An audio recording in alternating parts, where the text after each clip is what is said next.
तो दोस्तों, अपनी सत्ता को 100 साल तक सुरक्षित रखने और राहुल को घेरने के चक्कर में मोदी खुद बुरे फंस गए हैं। आप जानते हैं कि हर बार की तरह बीजेपी ने इस बार के चुनाव को भी मोदी बनाम राहुल बनाने की कोशिश की, लेकिन इसमें मोदी का ही नुकसान होता दिख रहा है, क्योंकि पहले चरण के मतदान के बाद अब बीजेपी के पिछड़ने के संकेत आ रहे हैं। मतलब मोदी राहुल से पिछड़ रहे हैं और इसका असर आगे के मतदान पर भी पड़ेगा। सत्ता खोने का डर बीजेपी और खासकर पीएम नरेंद्र मोदी को ऐसा सता रहा है कि अब वो अपने डर का एहसास जनता को भी कराने लगे हैं। आज की ही बात है कि मोदी जी मध्य प्रदेश के सतना में चुनावी रैली कर रहे थे और यहां उन्होंने जनता से अगले 100 सालों तक कांग्रेस को सत्ता से बाहर रखने की बात कही। वैसे आप जानते ही हैं कि मोदी जी अब अक्सर बीजेपी के 50 सालों की सत्ता की बात करते हैं, लेकिन जब वो 100 साल कांग्रेस को बाहर रखने की बात कर रहे हैं तो इसका मतलब यही है कि अब वो अपने लिए 100 सालों की सत्ता की बात कर रहे हैं। भारत में तो किसी भी पार्टी या नेता के लिए 5 साल तक के निर्वाचन की ही व्यवस्था है, लेकिन मोदी जी यहां बड़ी चालाकी से अपना एकाधिकार बनाने में लगे हैं। इसे एक तरह से कांग्रेस मुक्त भारत भी कहा जा सकता है, जिसके बारे में वो बार बार कहते रहे हैं पहले। लेकिन बीजेपी के बार बार कहने के बावजूद जनता ने कांग्रेस को हराया नहीं, बल्कि कई राज्यों की सत्ता से युक्त कर दिया है। आपने देखा ही, मुक्त नहीं युक्त कर दिया। तो अब मोदी दूसरे तरीकों को आजमाने में लगे हुए हैं। आज सतना में मध्य प्रदेश की जनता से मोदी ने कहा कि कांग्रेस आई तबाही लाई। इस तरह की जुमलेबाजी से तो यही यकीन होता है कि इस बार बीजेपी के हाथ से सत्ता जाने वाली है। जरा सुन लेते हैं क्या कुछ कह रहे थे सतना में प्रधानमंत्री नरेंद्र मोदी। मध्य प्रदेश के मेरे प्यारे भाई और बहनों, आपको मेरी एक सीख याद जरूर रखनी है। कभी मत भूलिए, कांग्रेस आई तबाही लाई। जहां जहां कांग्रेस आई वहां वहां तबाही लाई। अगर गलती से भी कांग्रेस आ गई तो फिर तो आपको सरकार से मिलने वाली सारी मदद ये बंद कर देंगे। कांग्रेस आई तो मुफ्त राशन मिलना बंद हो जाएगा। कांग्रेस आई तो मुफ्त इलाज मिलना बंद हो जाएगा। कांग्रेस आई तो किसान सम्मान निधि के पैसे मिलने बंद हो जाएंगे। यहां जो शिवराज जी की सरकार ने लाडली बहना, लाडली लक्ष्मी जैसी योजनाएं चलाई है, ये उनको भी नहीं छोड़ेंगे। इसलिए आपको अपना एक एक वोट को कमल के फूल पर डालकर कांग्रेस के घोटालेबाजों को रोकना है। आप मेरी एक बार और आखिर याद रखिएगा, यहां एमपी में कांग्रेस ने आपके सामने 2 ऐसे नेता खड़े किए हैं जो कई दशकों से मध्य प्रदेश कांग्रेस को चलाते हैं। अब आज क्या काम कर रहे हैं? दोनों कपड़ा फाड़ नेता बन गए हैं। एक दूसरे के कपड़े फाड़ रहे हैं और दूसरे को अपने समर्थकों को कहते तू उसके कपड़े फाड़, वो अपने चेलों को कहता तुम उसके कपड़े फाड़। यही नेता एमपी को 10 तक अभाव में रखने वाले एमपी को वंचित रखने के लिए जिम्मेदार है। ये आपके बेहतर तो सुन रहे थे आप नरेंद्र मोदी, प्रधानमंत्री नरेंद्र मोदी को, और ये सतना में भाषण दे रहे थे, मध्य प्रदेश में भाषण दे रहे थे। आपको शायद याद होगा, थोड़ा पीछे चलिए, कर्नाटक में भी बीजेपी और मोदी इसी तरह कांग्रेस के शासन का डर दिखाया करते थे कि कांग्रेस आई तो क्या कुछ होगा। लेकिन जनता ने बीजेपी के डर से ज्यादा कांग्रेस की गारंटियों को तवज्जो दी और वहां पर आपने देख लिया कि रिजल्ट क्या आया। इसलिए जब राहुल या प्रियंका या खड़गे जातिगत जनगणना, बेरोजगारों को रोजगार, सस्ता सिलेंडर, महिलाओं के लिए मुफ्त बस यात्रा, किसानों की कर्ज माफी, इन तमाम वादों को सामने रखते हैं, करते हैं, तो जनता अपने बेहतर भविष्य के लिए उनका यकीन करने लगती है। हिमाचल प्रदेश में किया, कर्नाटक में किया और इससे पहले राजस्थान, छत्तीसगढ़ और मध्य प्रदेश में भी किया था। और अब फिर से वही आसार बन रहे हैं कि कांग्रेस वापसी कर सकती है। आज जब मोदी सतना में कांग्रेस को घेर रहे थे तो उसके पास ही रीवा में प्रियंका गांधी ने भी लोगों को बता दिया कि जब मोदी जी के लिए 8,000 करोड़ रुपए का हवाई जहाज खरीदा जाता है, 8,000 के एक नहीं बल्कि 2 यानी कि 16,000 करोड़ रुपए खरीदा जाता है, तो जान लीजिए कि वह आपका पैसा है। जरा सुन लेते हैं रीवा में प्रियंका गांधी, सीधा हमला नरेंद्र। जब आप अखबार में पढ़ते हैं कि प्रधानमंत्री श्री नरेंद्र मोदी जी के लिए सरकार ने 2 हवाई जहाज खरीदे 16,000 करोड़ के। 2 हवाई जहाज 16,000 करोड़ रुपए के। तो जान लो बहनों और भाइयों, ये आपके पैसे हैं। ये वो पैसे हैं जिनसे किसानों का कर्ज माफ होना चाहिए था। ये वो पैसे हैं जो पुरानी पेंशन की स्कीम में जाने थे। ये वो पैसे हैं जिनसे आपके लिए पाठशालाएं बननी थी, आपके लिए नए उद्योग बनने थे। जब आप पढ़ते हैं कि पुराने संसद भवन की सुंदरीकरण के लिए 20,000 करोड़ रुपए प्रधानमंत्री जी ने खर्च करवाए हैं और अब हमारे पास एक बहुत बड़ा अच्छा नया संसद भवन है। वाह वाह, बहुत खुश हैं हम। अच्छा है, देश के लिए आपने अच्छा संसद भवन बना लिया, लेकिन क्या जरूरत थी इतने सारे पैसे खर्चने के लिए, जब उस समय पता क्या था? कोविड था, कोरोना था। पब्लिक तरस रही है ऑक्सीजन के लिए, पब्लिक सड़क पे भटक रही है कि कोई हमें मदद कर ले, हमें दवाई खिलवा ले, हमें ऑक्सीजन दे दे, सैनिटाइजर मिल जाए। और आप क्या घोषणा कर रहे हैं कि आप पुराने संसद भवन के सुंदरीकरण के लिए 20,000 करोड़ रुपए खर्चेंगे। 20,000 रुपए अगर आप खर्च रहे थे तो उस समय स्वास्थ्य की सुविधाओं के लिए क्यों नहीं खर्चे?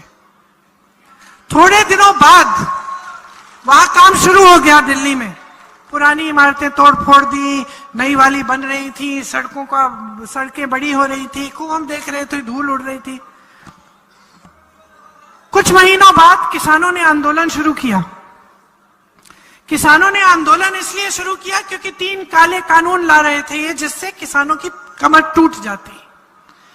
किसान समझ गया ये बात, आंदोलन किया, सैकड़ों किसान शहीद हुए, सड़क पर निकले, बैठे रहे महीनों के लिए। आप सब जानते होंगे, आपने पढ़ा होगा अखबारों में, महीनों के लिए बैठे रहे। सर्दी थी, बैठे रहे, पानी नहीं था, बैठे रहे, शहीद हुए।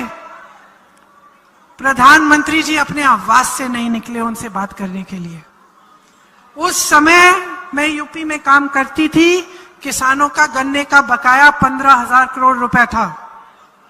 15,000 करोड़ रुपए का बकाया, 20,000 करोड़ रुपए का सुंदरीकरण, और सरकार कह रही थी हमें इस बकाये के पास, हमारे पास पैसे नहीं है इस बकाये को देने के लिए। समझ रहे हैं आप?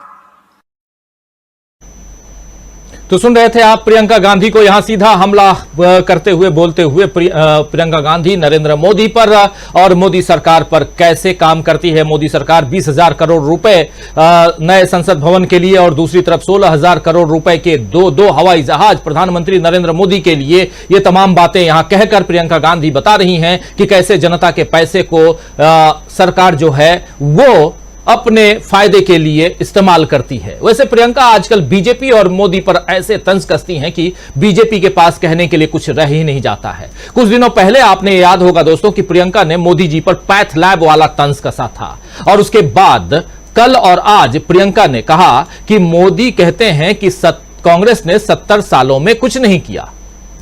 आपकी एंटायर पॉलिटिकल साइंस वाली डिग्री जिस कंप्यूटर पर प्रिंट हुई है वो कांग्रेस की ही देन है मोदी जी। ये बात प्रियंका गांधी आपने सुना, कल हमने सुनाया था। एंटायर पॉलिटिकल साइंस की जो आपने डिग्री ली है वो डिग्री हमारे पिताजी जब कंप्यूटर लेके आए, यानी राजीव गांधी जी जब कंप्यूटर लेके आए थे, उसी पर प्रिंट हुई है, ये कह रही थी प्रियंका गांधी। लेकिन उससे पहले उन्होंने मोदी जी पर तंज कसते हुए कहा कि जो आप कहते हैं कि कांग्रेस पार्टी का खून खराब है, क्या आपने पैथ लैब खोल रखा है? आइए जरा पैथ लैब वाले इस बयान को सुन लेते हैं, रिकॉल करते हैं। आप लोगों में से बहुत लोगों ने सुना होगा, परसों की बात है। सुनते हैं जरा यहां क्यों जरूरी है और क्यों हम लिख रहे हैं कि एक बार फिर फंस गए हैं पीएम मोदी। इस पर भी चर्चा करेंगे आगे जैसे जैसे बढ़ेंगे। सुनिए जरा। कि मोदी जी कह रहे हैं कि कांग्रेस के कुछ नेता हैं जो आज भी इंदिरा गांधी के नाम पे वोट मांग रहे हैं। तो मैंने सोचा अरे ये तो मोदी जी मेरी बात कर रहे हैं, मुझसे नाराज हो गए। और मैं सोच रही थी कि मोदी जी आप तो 24 घंटे हर भाषण में पंडित नेहरू का नाम लेते हैं, हर भाषण में पंडित नेहरू का नाम लेते हैं। 1-2 बार मैंने भी सोचा कि मैं इंदिरा जी का नाम ले लूं, तो इसमें कौन सी बुराई हो गई। आगे सुना मैंने भाषण उनका। आगे कहने लगे कि इन कांग्रेसियों का खून खराब है। तो मैंने सोचा कि भाई ये मोदी जी ने पैथ लैब्स कब से खोल दी कि खून का टेस्टिंग कर रहे हैं। अगली बार बुखार चढ़ेगा तो मैं मोदी जी के पास भेज देती हूं। लेकिन मन में देखिए मजाक एक तरफ है, मन में ये बात आई कि आप प्रधानमंत्री हैं। आप तो सुन रहे थे आप प्रियंका गांधी को पैथ लैब प्रधानमंत्री नरेंद्र मोदी ने खोल रखी है, इसलिए उनको पता है कि किसका खून अच्छा है किसका खून खराब है। प्रियंका ने इधर रीवा में मोदी को घेरा तो उधर अशोकनगर में राहुल गांधी ने आज फिर जातिगत जनगणना की बात की और इसके साथ ही मोदी जी को गरीब जाति वाले बयान पर भी घेरा। इसके अलावा मोदी के वादों और खुद के वादों यानी कांग्रेस के वादों की बात भी की। उन्होंने कहा कि जातिगत जनगणना होगी होगी होगी। जरा सुनिए राहुल गांधी को। कांग्रेस पार्टी यहां जीतने जा रही है। मैं यहां आपसे आता हूं, वायदे करता हूं, मैं वायदे पूरे करता हूं। पिछली बार मैंने आपसे कहा था, मैं आपको झूठ नहीं बोलता हूं, पिछली बार मैंने आपसे कहा था देखिए किसानों का कर्जा माफ हो जाएगा। कर्जा माफ हमने पहली कैबिनेट मीटिंग में कर दिया। 15 लाख रुपए का वायदा नरेंद्र मोदी जी ने आपसे किया, हर बैंक अकाउंट में 15 लाख रुपए आएगा। हो गया पूरा क्या? उन्होंने कहा था नोटबंदी से काला धन मिट जाएगा, मिट गया क्या? तो मैं आपसे जो कहता हूं कर डालता हूं। और मैंने यात्रा में मन बना लिया है। 4000 किलोमीटर चला हूं, हिंदुस्तान की सच्चाई मैंने देखी है। मैंने मन बना लिया है कि कुछ भी हो जाए हिंदुस्तान में और मध्य प्रदेश में जाति जनगणना होगा होगा होगा। और ओबीसी को, दलित को और आदिवासी को जो अधिकार मिलना चाहिए, जो भागीदारी उनकी होनी चाहिए, वो होगी होगी होगी होगी होगी कह रहे हैं यहां राहुल गांधी। तो कांग्रेस की और खासकर राहुल गांधी और प्रियंका गांधी की जबरदस्त घेराबंदी में अब मोदी बुरी तरह फंसे नजर आ रहे हैं। क्या इसमें हिंदुत्व का दांव उनकी मदद कर पाएगा? जब मोदी जी का आप भाषण सुन रहे थे तो उन्होंने जो गमछा कंधे पर डाल रखा है, जरा मोदी जी को दिखा दीजिए। कई साथी हमारे कहते हैं कि मोदी जी को मत दिखाया कीजिए, लेकिन जरूरत है यहां देखने की। देखिए जो भाषण दे रहे हैं, जो गमछा डाले हुए हैं, उस पर क्या लिखा हुआ है? जय श्री राम। क्या हिंदुत्व का तड़का लगाने की कोशिश है मध्य प्रदेश और छत्तीसगढ़ के इस चुनाव में, या कुछ और है? आने वाला वक्त बताएगा। लेकिन राम और अयोध्या बहुत याद आएंगे आने वाले समय में, बहुत। चलिए खैर, सवाल यही है कि क्या इसमें हिंदुत्व का दांव उनकी मदद कर पाएगा, मोदी जी की मदद या बीजेपी की मदद, या फिर सत्ता के खेल में फेल हो जाएंगे मोदी? सबसे बड़ा सवाल है। सवाल यह है कि क्या एक बार फिर फंस गए हैं पीएम नरेंद्र मोदी? बीजेपी सोचती रहती थी, कहती रहती थी, और बीजेपी के कई बड़े नेता हम लोगों से भी चर्चा करते थे तो कहते थे कि हम तो चाहते हैं कि नरेंद्र मोदी जी के सामने राहुल गांधी बस खड़े हो जाएं, मैच हमारे हाथ में आ जाता है, यानी चुनाव हमारे हाथ में आ जाता है। क्या इस बार भी ऐसा ही हो रहा है? बड़ा सवाल है। आइए इस सवाल से पर्दा उठाने की कोशिश करते हैं। हमारे साथ कुछ वरिष्ठ साथी जुड़े हुए हैं, उन सबसे आपका परिचय करवाता हूं और आगे बढ़ते हैं। जरा स्क्रीन पर ले आइए हमारे तमाम साथियों को। देखिए हमारे साथ जुड़े हुए हैं प्रेम कुमार जी जुड़े हुए हैं, डॉक्टर प्रकाश हिंदुस्तानी जी जुड़े हुए हैं, प्रशांत टंडन जी जुड़े हुए हैं, प्रोफेसर अखिल स्वामी जी जुड़े हुए हैं हमारे साथ जुड़े हुए हैं डॉक्टर दीपक पाचपोर जी और अमलेंदु उपाध्याय जी। आप सभी का स्वागत करता हूं, इस्तकबाल करता हूं, और स्वागत इस्तकबाल आप तमाम दोस्त साथी शुभचिंतक आप सबका जो अब तक जुड़ चुके हैं और जुड़ने वाले हैं जो इस कार्यक्रम में, आप सबका करता हूं। और सीधे आगे बढ़ेंगे और समझने की कोशिश करेंगे। सबसे पहले आज डॉक्टर प्रकाश हिंदुस्तानी जी आपके पास आना चाहता हूं।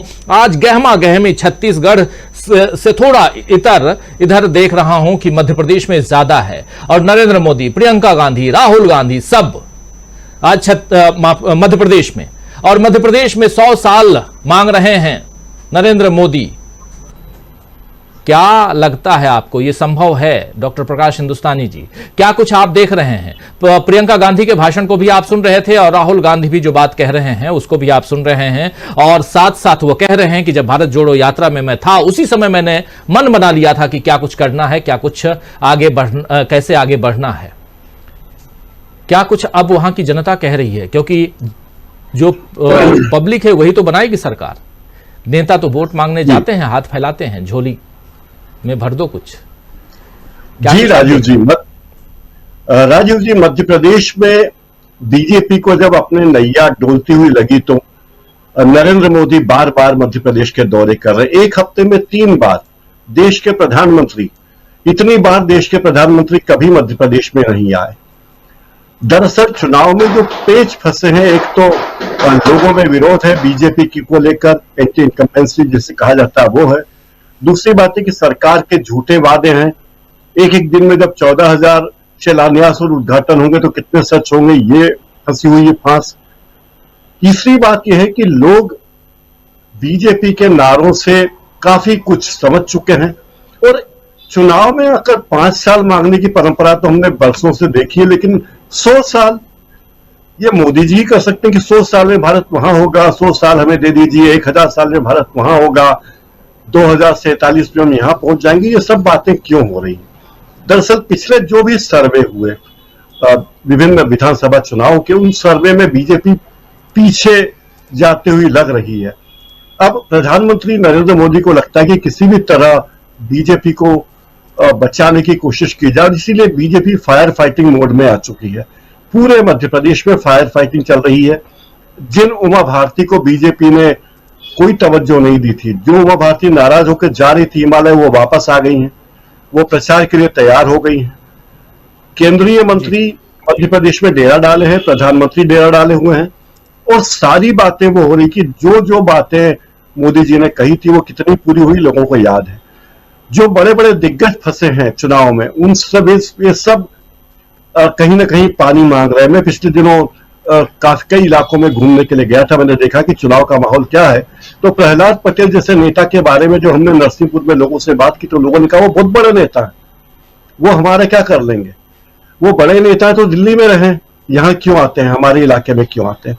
और जब हमारे स्थानीय उम्मीदवार ने बहुत काम किया है, जो कांग्रेस के उम्मीदवार हैं, हारने के बाद भी 5 साल तक वो हमसे मिलते रहे, तो हम उन्हें क्यों भुला दें। ये सारी बातें बीजेपी को परेशान कर रही। तीसरी बात बीजेपी को परेशान करने वाली ये है कि चुनाव में उनके जितने बागी उम्मीदवार खड़े हुए हैं, वो बागी उम्मीदवार उनका खेल बिगाड़ रहे हैं, इसलिए भी बीजेपी परेशान है। बीजेपी ने एक और दांव खेला है, क्षमा करें, ये दांव ये है कि जो कोई भी कांग्रेस का बागी खड़ा होता है तो वो कहते हैं कि हम उसकी हर तरीके से मदद करेंगे, पैसे से, संसाधनों से मदद करने के लिए तैयार है। इस तरह के इशारे मोदी और शाह ने कर दिए हैं। यानी अगर आप कांग्रेस के बागी हैं तो बीजेपी उन्हें पूरा समर्थन दे रही है, किसी भी तरह कांग्रेस के वोट बटे। लेकिन यही दांव बीजेपी को महंगा पड़ रहा है, क्योंकि बीजेपी के बागी इतने नाराज है और जनता भी उनसे नाराज है, इसलिए बीजेपी को लगता है कैसे भी करके बचाया जाए। बीजेपी ने पूरी मशीनरी झोंक दी है और लगा कि कैसे भी चुनाव में 1 हफ्ता बचा है, प्रचार कर सकते हैं 1 हफ्ते, तो 1 हफ्ते में बीजेपी पूरी तैयारी कर रही है कि किसी भी तरह इस फांस से बच जाए, जहां वो फंसी हुई है वहां से निकल जाए और किसी भी तरह मध्य प्रदेश में सरकार बना ले। क्योंकि मुद्दा विधानसभा सरकार का नहीं है। मध्य प्रदेश, राजस्थान या छत्तीसगढ़ में, तेलंगाना, मिजोरम में बीजेपी को दिख रहा है 2024, वो सारी की सारी मुसीबत बीजेपी को 2024 के लिए नजर आ रही है। राजीव जी जी बिल्कुल बिल्कुल, 2024 और 2023 में क्या कुछ चल रहा है इसकी बात रख रहे थे यहाँ डॉक्टर प्रकाश हिंदुस्तानी जी। बहुत शानदार विश्लेषण। और क्या कुछ चल रहा है, बीजेपी जो है वो कांग्रेस के बागियों को अपना सहयोगी या सहभागी क्यों बनाना चाहती है या क्यों बना रही है, इस पर भी विश्लेषण आपने भी सुना ही। सीधा आना चाहता हूं प्रोफेसर अखिल स्वामी जी आपके पास। स्वामी जी, अभी आप प्रियंका गांधी और नरेंद्र मोदी जी और राहुल गांधी के अलग अलग बयानों को सुन रहे थे जब शुरुआत में कर रहा था उस समय, क्या कुछ कहेंगे इस पे? और ये भी क्या मोदी जी के सामने प्रियंका या राहुल आ जाएं तो ये तो बहुत बच्चे हैं ऐसा माना जा रहा था, लेकिन ये चुनाव क्या उससे बाहर निकल चुका है? और क्या यहां जैसे कह रहे हैं डॉक्टर प्रकाश हिंदुस्तानी जी कि सप्ताह भर में 3री बार पहुंच चुके हैं प्रधानमंत्री नरेंद्र मोदी, अभी पता नहीं अगले 7 दिनों में, क्योंकि अगले 7 दिनों में आज बृहस्पतिवार है, थर्सडे है और अगले फ्राइडे को, नेक्स्ट फ्राइडे को इलेक्शन है, छत्तीसगढ़ का फाइनल और फाइनल होगा मध्य प्रदेश का। मात्र 7 दिनों का समय और इसमें दीपावली भी है और भाई दूज भी है, समय बहुत कम है। मोदी जी इसीलिए भाग रहे हैं शायद, लेकिन मोदी जी के भागने और राहुल और प्रियंका के चट्टान की तरह खड़े होने में क्या फर्क दिखाई दे रहा है आपको? राजीव जी, प्रियंका जी ने जो बात कही उसकी एक चीज मुझे समझ में नहीं आई, वास्तविकता में समझ में नहीं आई। तो आपके पैनल में जो बुद्धिजन बैठे हैं और आपके श्रोता दर्शक हैं, मेरा मार्गदर्शन करें, क्योंकि आईटी के बारे में मुझे बहुत ज्यादा ज्ञान नहीं है, लेकिन मुझे ऐसा लगता है मैं और मोदी जी करीब करीब हम उम्र हैं। मेरा सन 52 का जन्म है, मेरे ख्याल से सन 51 का उनका जन्म है। मैंने सन 1973 में इंजीनियरिंग की है। मेरी डिग्री हस्तलिखित है, हाथ से लिखे हैं, नंबर उसमें मार्कशीट में हाथ से लिखे हुए हैं। मैंने एमबीए जो इलाहाबाद यूनिवर्सिटी से किया वो भी हाथ से लिखा हुआ है। तो क्या उस समय जब मोदी जी ने एंटायर पॉलिटिकल साइंस में एमए किया, उस समय वो फॉन्ट इजाद हो गया था जिसमें वो डिग्री दिखाई गई? तो मुझे ऐसा लगता है कि शायद प्रियंका जी ने एक कटाक्ष किया है कि एंटायर पॉलिटिकल साइंस की डिग्री जो पूरे विश्व में केवल एक व्यक्ति के पास है। और देखिए, ये भारतीय लोकतंत्र की एक बहुत बड़ी खूबसूरती है या बदसूरती है, मुझे नहीं पता। लेकिन अगर कोई आदमी ये कहता है कि मैंने पीएचडी की है, मेरे पास 40 साल का अध्यापन का अनुभव है या प्रशासनिक अनुभव है, तो शायद लोकतंत्र में वो एक एडिशनल क्वालिफिकेशन हो सकती है। लेकिन अगर कोई आदमी कहे कि मैंने चाय बेची है और इस गर्व से बताए जैसे कि उसने पीएचडी की हो या इकोनॉमिक्स में उसकी महारत हो या सोशल साइंस में उसकी महारत हो या मैनेजमेंट या इंजीनियरिंग में या डॉक्टरी में या वकालत में, किसी भी चीज में महारत हो, लेकिन ये कैसी महारत है? क्योंकि देखिए, जो रोल होता है, जो एक्सपेक्टेड रोल होता है और जो क्वालिफिकेशन होती है, उनके बीच में एक मैच होना चाहिए। मैं क्योंकि एमबीए हूं तो मैं वो नौकरी कर सकता हूं जो एमबीए की आवश्यकता है। मैं वो नौकरी नहीं कर सकता जहां पे केमिस्ट्री या फिजिक्स की एक्सपर्टाइज की आवश्यकता है। तो जो आपकी क्वालिफिकेशन है, जो आपके पास एक्सपीरियंस है और जो अर्हताएं हैं, जो आवश्यकता है नौकरी की, क्या उसके बीच में कोई संबंध है? एक चीज, मध्य प्रदेश के अंदर आपके गुणीजन बैठे हैं जो मध्य प्रदेश से आते हैं, वो कृपा करके ये बताएं, मुरैना के अंदर एक कांड हुआ है 3-4 दिन के पहले, इसका प्रभाव, राजनीतिक प्रभाव क्या पड़ेगा? वहां पे वहां के तोमर लोगों ने एक गुर्जर की हत्या कर दी। गुर्जर समाज में, मध्य प्रदेश के गुर्जर, आप जानते हैं कि वो जो इलाका है वहां गुर्जर जो है बहुतायत में है, तोमर भी बहुतायत में है। तो गुर्जर समाज तो आक्रोशित हो गया था क्योंकि एक गुर्जर युवा की हत्या की गई। उसके बाद सरकार ने जो तोमर थे, 3-4 तोमरों के घर को बुलडोजर से तोड़ दिया। तोमर में नाराज हो। बने रहिए, परिचर्चा अभी जारी है। वीडियो को लाइक और शेयर कर दीजिए और चैनल को सब्सक्राइब कर लीजिए। आइए आगे सुनते हैं इस परिचर्चा हो गए। तो ये देखिए, ये अगर हत्या हुई होती, किसी मुसलमान द्वारा हुई होती, तो अभी तक एक बहुत बड़ा कांड बन गया होता। लेकिन देखिए, ये चीजें जब आपका समय बुरा चलता है, हर तरफ से आक्रमण होता है। किरोड़ी लाल मीणा ने हाथ जोड़कर, जो उनकी प्रतिद्वंदी हैं, जो पहले बीजेपी की कैंडिडेट थी, आशा मीणा से हाथ जोड़ के माफी मांगते हुए कहा कि अगर आप बैठ जाएं, मैं आपसे माफी मांगता हूं, आप बैठ जाएं, मुझे चुनाव लड़ने दें, जीतने दें। आशा मीणा ने किरोड़ी लाल मीणा को, जिनका बहुत प्रभाव है राजस्थान के अंदर मीणा समाज के अंदर, उन्होंने इनकार कर दिया। उन्होंने कहा नहीं, मैं चुनाव लड़ूंगी, अब आप माफी मांगने से कोई फायदा नहीं। तो ये स्थिति है आज बीजेपी की। और देखिए, चारों तरफ से जिस प्रकार की सूचनाएं मिल रही हैं, मोदी जी जिस प्रकार की वेशभूषा करके वहां पे नृत्य कर रहे हैं और समाज को, और देखिए, जय श्री राम का पट्टा पहनना जो राहुल गांधी कहते हैं, देखिए हम कहते हैं सियावर रामचंद्र की जय। हम सियावर रामचंद्र की जय कहते हैं, हम जय सिया राम कहते हैं, हम राम राम कहते हैं। लेकिन ये जो एक नारा है जिससे आप नारी का अपमान करते हैं और नारी को पुरुष से हीन समझते हैं, उसका नाम उसके साथ नहीं लेते, ये सनातन धर्म की परंपरा नहीं है। हम तो पार्वती सती का नाम लेते हैं, हम पार्वती का नाम लेते हैं, हम राधा कृष्ण का नाम लेते हैं। बिना नारी के हम पुरुष को अपूर्ण मानते हैं। हम ये मानते हैं कि जो शक्ति के बिना जो शिव हैं वो भी शव समान हैं। तो ऐसे समय में सनातन धर्म का अपमान करना और नारी को इस प्रकार से नजरअंदाज करना और अपने पट्टे पे लिखना, मुझे लगता है सनातन विरोधी है। मुझे ऐसा लगता है एक बयार बह रही है, और अगर मोदी जी को राहुल गांधी या प्रियंका गांधी के सामने खड़े करने का बीजेपी प्रयास करेगी, इससे बीजेपी को बहुत ज्यादा नुकसान होगा। अगर लोकल लीडरशिप को उभारती शायद उसको कुछ फायदा होता, लेकिन हर जगह अगर दूल्हा एक ही आदमी होगा तो मेरे ख्याल से बीजेपी को उससे नुकसान होगा। जी, हर जगह दूल्हा अगर एक ही आदमी होगा तो बीजेपी को नुकसान होगा। लेकिन आप याद कीजिए कि कर्नाटक चुनाव के बाद इनका ही जो एक अलग संगठन, पितृ संगठन कह सकते हैं, आरएसएस ने कहा था कि दूल्हे को बदल डालो। लेकिन क्या आखिर क्यों बीजेपी दूल्हे को नहीं बदल रही है, जो आप कह रहे हैं प्रोफेसर अखिल स्वामी जी? बड़ा सवाल है ये। इस सवाल पे गंभीरता से सोचना चाहिए उन लोगों को जो एक ही दूल्हे से कई जगह शादी करवाते हैं। खैर, आना चाहता हूं प्रेम कुमार जी आपके पास, आपसे जरा समझूं कि आखिर क्या कुछ चल रहा है यहां, जो मध्य प्रदेश की गहमा गहमी है। लेकिन उससे इतर जो हम लिख भी रहे हैं कि एक बार फिर फंस गए हैं पीएम नरेंद्र मोदी, पीएम मोदी। क्या आपको भी लगता है कि सचमुच इन 5 राज्यों के चुनाव में, एक राज्य में तो मोदी जी गए ही नहीं, तो चलिए उनके नाम पर वो चुनाव हटा देते हैं कि नहीं, काट दिए बिल्कुल, लेकिन अगले जो 4 राज्यों का चुनाव, जिसमें से एक राज्य और उसका आगाज हो चुका है छत्तीसगढ़ में, छत्तीसगढ़ हो चाहे राजस्थान हो चाहे मध्य प्रदेश, आज गरज रहे थे, अभी थोड़ी देर पहले राजस्थान पहुंच चुके थे प्रधानमंत्री नरेंद्र मोदी, जिसका जिक्र कर रहे थे प्रोफेसर अखिल स्वामी जी। और उसके अलावा तेलंगाना, उसमें भी कल थे प्रधानमंत्री जी। लगातार खूब हम लोग 20-22 दिन तक इंतजार करते रहे, मोदी जी क्यों नहीं जा रहे हैं चुनाव प्रचार में, क्यों नहीं जा रहे हैं। अब पता चला कि वो तो थोड़ा सा आराम फरमा रहे थे कि ताकि जोश के साथ एक दिन में 6-6 सभाएं करें। आपको क्या लगता है कि फंस गए हैं मोदी जी?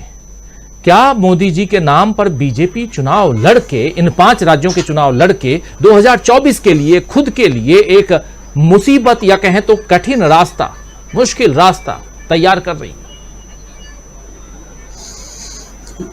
राजीव जी, बीते हफ्ते 10 दिन तक अगर नरेंद्र मोदी जी ने चुनाव प्रचार में अपने आप को मध्य प्रदेश, छत्तीसगढ़, राजस्थान इन इलाकों में नहीं झोंका, तो ये अनायास नहीं था कि उनको एनर्जी चाहिए थी। और इस एनर्जी में प्रेम कुमार जी 22 दिन तक, हफ्ते 10 दिन नहीं, 22 दिन तक नहीं गए। 9 तारीख को चुनाव की घोषणा होती है, 9 अक्टूबर को, और 2 नवंबर को पहली दफा वो छत्तीसगढ़ के कांकेर में पहली चुनावी रैली करते हैं। तो गिन लीजिए, 31 का महीना था, यानी कि उधर 20 दिन और इधर 2 दिन, 22 दिन। 22 दिन जी। मैं यहाँ 22 दिन में उन दिन जहां इशारा कर रहा हूं, जो बात बोलना चाह रहा हूं, वो ये कि जहां जहां संकट या दिक्कत होती है तो नरेंद्र मोदी जी अपने आप को पीछे कर लेते हैं। सॉल्यूशन देना वो नहीं है, वो सपने दिखाते हैं जिसके लिए कोई जिम्मेदारी नहीं होती। नहीं, मणिपुर में जरूरत थी तो उन्होंने कभी वो नहीं, अपना चेहरा नहीं दिखाया। मिजोरम में भारतीय जनता पार्टी को तो जरूरत मोदी जी की, भाई भारतीय जनता पार्टी चुनाव तो लड़ रही है मिजोरम, लेकिन वहां दिक्कत थी तो वहां से भाग निकले, नहीं गए। अब इन इलाकों में जो अभी चुनाव प्रचार चल रहा है, यहाँ जो असंतोष पैदा हुआ, इन्होंने जो शैली अपनाई केंद्रीय मंत्रियों को भेजने की, सांसदों को चुनाव लड़ाने की, जो बड़े व्यापक पैमाने पर असंतोष उभरा, कार्यकर्ता से लेकर के खुद उन नेताओं तक में जो चुनाव लड़ने जा रहे हैं जी, तो उनको करने की स्थिति में नरेंद्र मोदी है नहीं। नरेंद्र मोदी जी से तो एक हिमाचल का एमएलए नहीं बैठा था कहने से चुनाव प्रचार में, तो वो ये बाकी असंतुष्ट नेताओं को कैसे बैठा सकते थे। तो उस फेज में उन्होंने अपने आप को, अपनी प्रतिष्ठा दांव पर लगाने की जरूरत नहीं समझी। उन्होंने लगा मैं सोल्यूशन हूं नहीं, मुझसे और बातें बिगड़ जाती हैं, तो वो दूर रहे। अब जब नॉमिनेशन चालू हो गया, कई जगह नॉमिनेशन खत्म हो गए, ये सब प्रक्रिया जब तय हो गया प्रत्याशी कौन है, बहुत चीजें सेटल हो गई, तो अब इनका भाषण शुरू हुआ। और यहां भी राजीव जी इंपॉर्टेंट बात यह है कि ये 5 राज्यों का चुनाव जीतने नहीं निकले हैं नरेंद्र मोदी जी। उनके भाषण से लगता ही नहीं कि वो स्टेट लेवल का इलेक्शन लड़ने जा रहे हैं और जीतना चाहते हैं। वो 100 साल के लिए कांग्रेस को मुक्त करना चाहते हैं, क्या मध्य प्रदेश में करना चाहते हैं? तो देश में कांग्रेस को दूर करने की बात कर रहे हैं। तो ये विधानसभा का एजेंडा होगा क्या? ये लोकसभा 2024 का एजेंडा 5 राज्यों के चुनाव में रख रहे हैं। यानी ये जो अपॉर्चुनिटी है मध्य प्रदेश के जगह जगह में पहुंचने की, चुनाव के दौरान छत्तीसगढ़ में, राजस्थान में, इस अपॉर्चुनिटी का इस्तेमाल वो लोकसभा चुनाव को ध्यान में रख करके कर रहे हैं। कांग्रेस मुक्त की नए ढंग से बोलना, तो इसका मतलब है कि इस चुनाव में उन्होंने हार मान ली है। ये समझने वाले समझ रहे हैं, ये कोई मैं बात बढ़ाकर नहीं बोल रहा हूं, बात को गढ़ नहीं रहा हूं, बात को बुन नहीं रहा हूं, ये बस बिटवीन द लाइंस है, देखने की जरूरत है।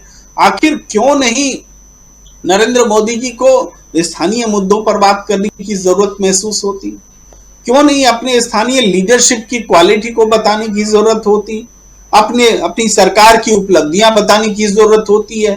उनको केवल और केवल राम मंदिर और कांग्रेस मुक्त, ये दोनों मुद्दे वास्तव में 2024 के लिए उनके अपने प्रिय मुद्दे हैं, जिसको वो आगे कर रहे हैं। इसी 2024 के लिए राहुल गांधी जिस तरीके से ताल ठोक रहे हैं जातीय जनगणना को लेकर के, और उसके हिसाब से प्रोपोर्शनल रिजर्वेशन देने की बात जो कर रहे हैं, उस पर तो उस चुनौती को नरेंद्र मोदी जी स्वीकार करते नहीं दिख रहे हैं।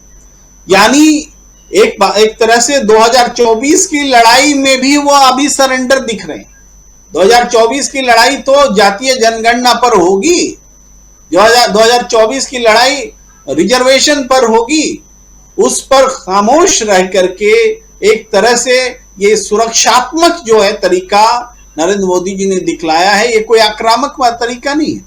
राम मंदिर के नाम पर वोट मांगना कोई इनोवेशन तो है नहीं, ये तो लाल कृष्ण आडवाणी जी तरीका देकर गए थे। उस पर काम करना, उस पर चलना नरेंद्र मोदी जी का कोई वोटिंग इवोल्यूशन नहीं है। और इसके जो परिणाम भी हैं वो भी परिणाम अक्सर नहीं मिले हैं। अब ये कहना कि कांग्रेस आई तबाही लाई, ये कहना भी अब बहुत पुराना और फेल हो चुका जुमला हो चुका है। कर्नाटक का आपने उदाहरण दिया, कर्नाटक में कहते थे कि कांग्रेस आएगी तो घर घर दंगे होंगे, तो कर्नाटक में कांग्रेस आई। भाई दिल्ली में भी कहा जाता था, अमित शाह जी कह रहे थे उस समय कि दिल्ली में अगर नहीं जीती कांग्रेस, प्रवेश वर्मा जी वगैरह कह रहे थे कि घर घर बलात्कार होंगे अगर आम आदमी पार्टी जीत गई। तो ये उनका कहना होता था। तो आज उसी तरीके से कांग्रेस के बारे में वो कह रहे हैं। तो वास्तव में हम दो ही बातें करना चाहते हैं, एक कि 5 राज्यों के चुनाव में हार मान ली है बीजेपी ने, और दूसरा 2024 का चुनाव प्रचार उन्होंने अभी से शुरू कर दिया है, और वो भी घिसे पीटे पैटर्न पर।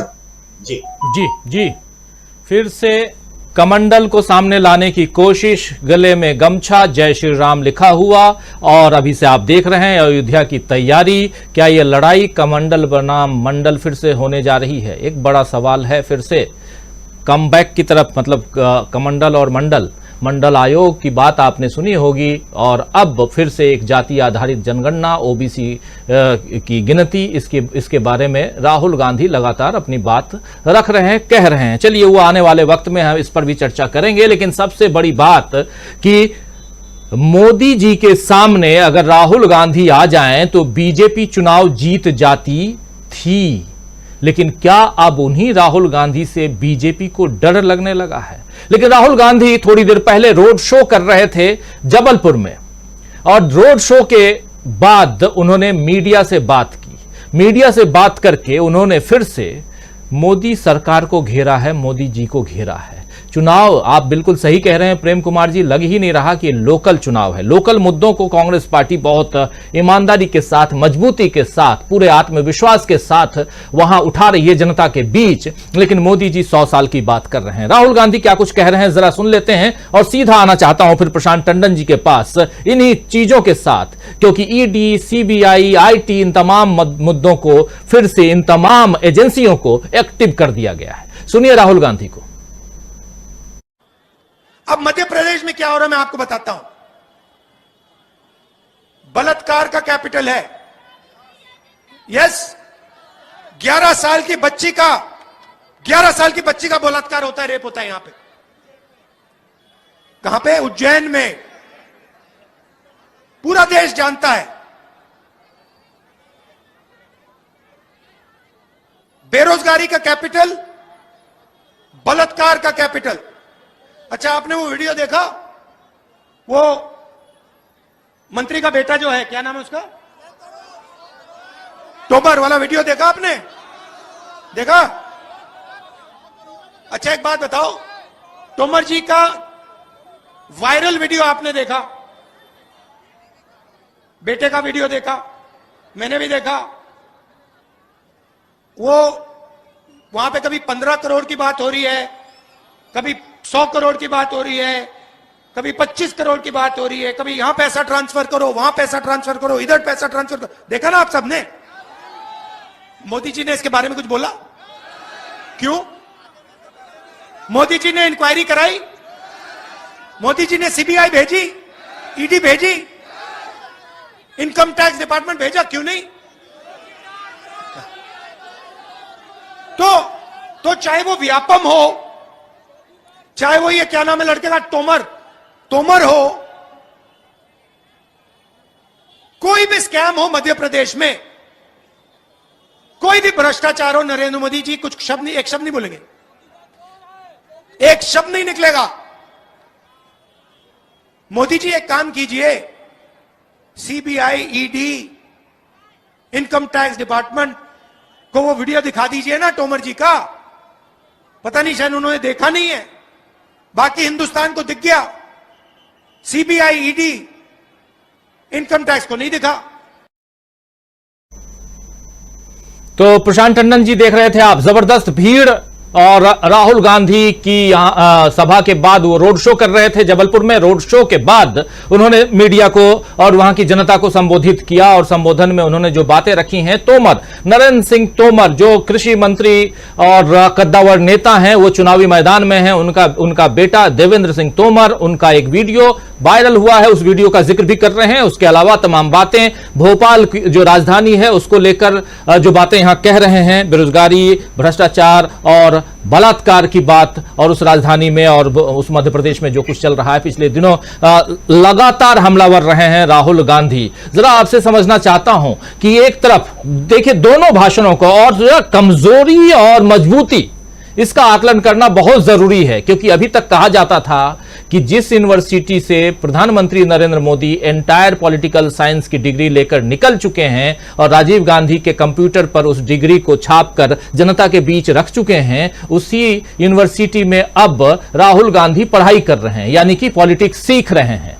क्या ये राहुल गांधी उस यूनिवर्सिटी में अभी भी सीख ही रहे हैं, या प्रोफेसर बनकर के वहां पढ़ाने के लिए तैयार हैं मोदी जी को कि आइए फिर से पढ़ लीजिए? राजीव जी, आज मेरी कुछ पत्रकार मित्रों से बात हो रही थी जो मध्य प्रदेश के हैं, और मैं भी वहां गया था जी। मध्य प्रदेश में जो हो रहा है वो अप्रत्याशित है, और मुरैना में भी मतलब कांग्रेस के पक्ष में जो वहां पे लहर है या जो भी, लेकिन मुरैना में जो जिनकी चर्चा तोमर साहब भी की, वहां मोदी जी कल गए थे, वहां कुछ और लोग भी जाने वाले हैं जी। याद कीजिए कि वो किसान आंदोलन दिल्ली के बॉर्डर्स पर, और उस वक्त नरेंद्र सिंह तोमर ही उस वक्त भी कृषि मंत्री थे, और किसानों के साथ कई राउंड बातें हुई, किसानों को बदनाम किया गया, उनको आदि बताया गया, पाकिस्तान से फंडिंग लेने वाले बताया गया। वो किसान अब मुरैना भी जा रहे हैं तोमर जी को हराने, और वहां पे वो डेरा डालने वाले हैं। तो वैसे ही वहां बीजेपी मुश्किल में है, और किसान अब वहां पे पहुंचने वाले हैं। दूसरी बात, प्रेम कुमार जी ने बिल्कुल नब्ज पकड़ ली मोदी साहब की। मोदी साहब स्टेट के चुनाव को जीतना ही नहीं चाहते हैं, वो अपना प्रचार कर रहे हैं। 2024 का उनका प्रचार शुरू हो चुका है, और वो दूसरा एक काम जो कर रहे हैं, वो काम ये है कि जो भी नंबर 2, नंबर 3 के नेता बीजेपी में हैं, जो भी कद्दावर नेता हैं, उनका राजनीतिक करियर बर्बाद कर दो, उनको हाशिए पे खड़ा कर दो, उनको मुख्यमंत्री का चेहरा न बनाओ। जो बड़े नेता कैबिनेट के स्तर के मंत्री हैं या लोकसभा में जिनकी बीजेपी में थोड़ी सी भी हैसियत है, उनको विधानसभा का चुनाव लड़वा दो और चुनाव लड़वा के उनका करियर बर्बाद कर दो। तो ये पूरी की पूरी जो तैयारी है वो दो है। मोदी साहब अपना प्रोजेक्शन कर रहे हैं और दूसरा प्रोजेक्शन वो दूसरा काम कर रहे हैं कि चैलेंजेस अपने खत्म कर रहे हैं कि कोई भी बीजेपी के अंदर ऐसा नेता ना बचे जो थोड़ी सी भी आवाज उठाने की हैसियत रखता हो, चाहे वो वसुंधरा राजे सिंधिया हो या फिर शिवराज सिंह चौहान हो या रमन सिंह हो, और दूसरे और कैलाश विजयवर्गीय हो जो हेलीकॉप्टर पे घूमते थे और अब चुनाव लड़ रहे हैं, उनका खुद का कहना है। तो ये हो रहा है बीजेपी के अंदर। एक बहुत टेक्निकल चूक मोदी साहब से हो रही है।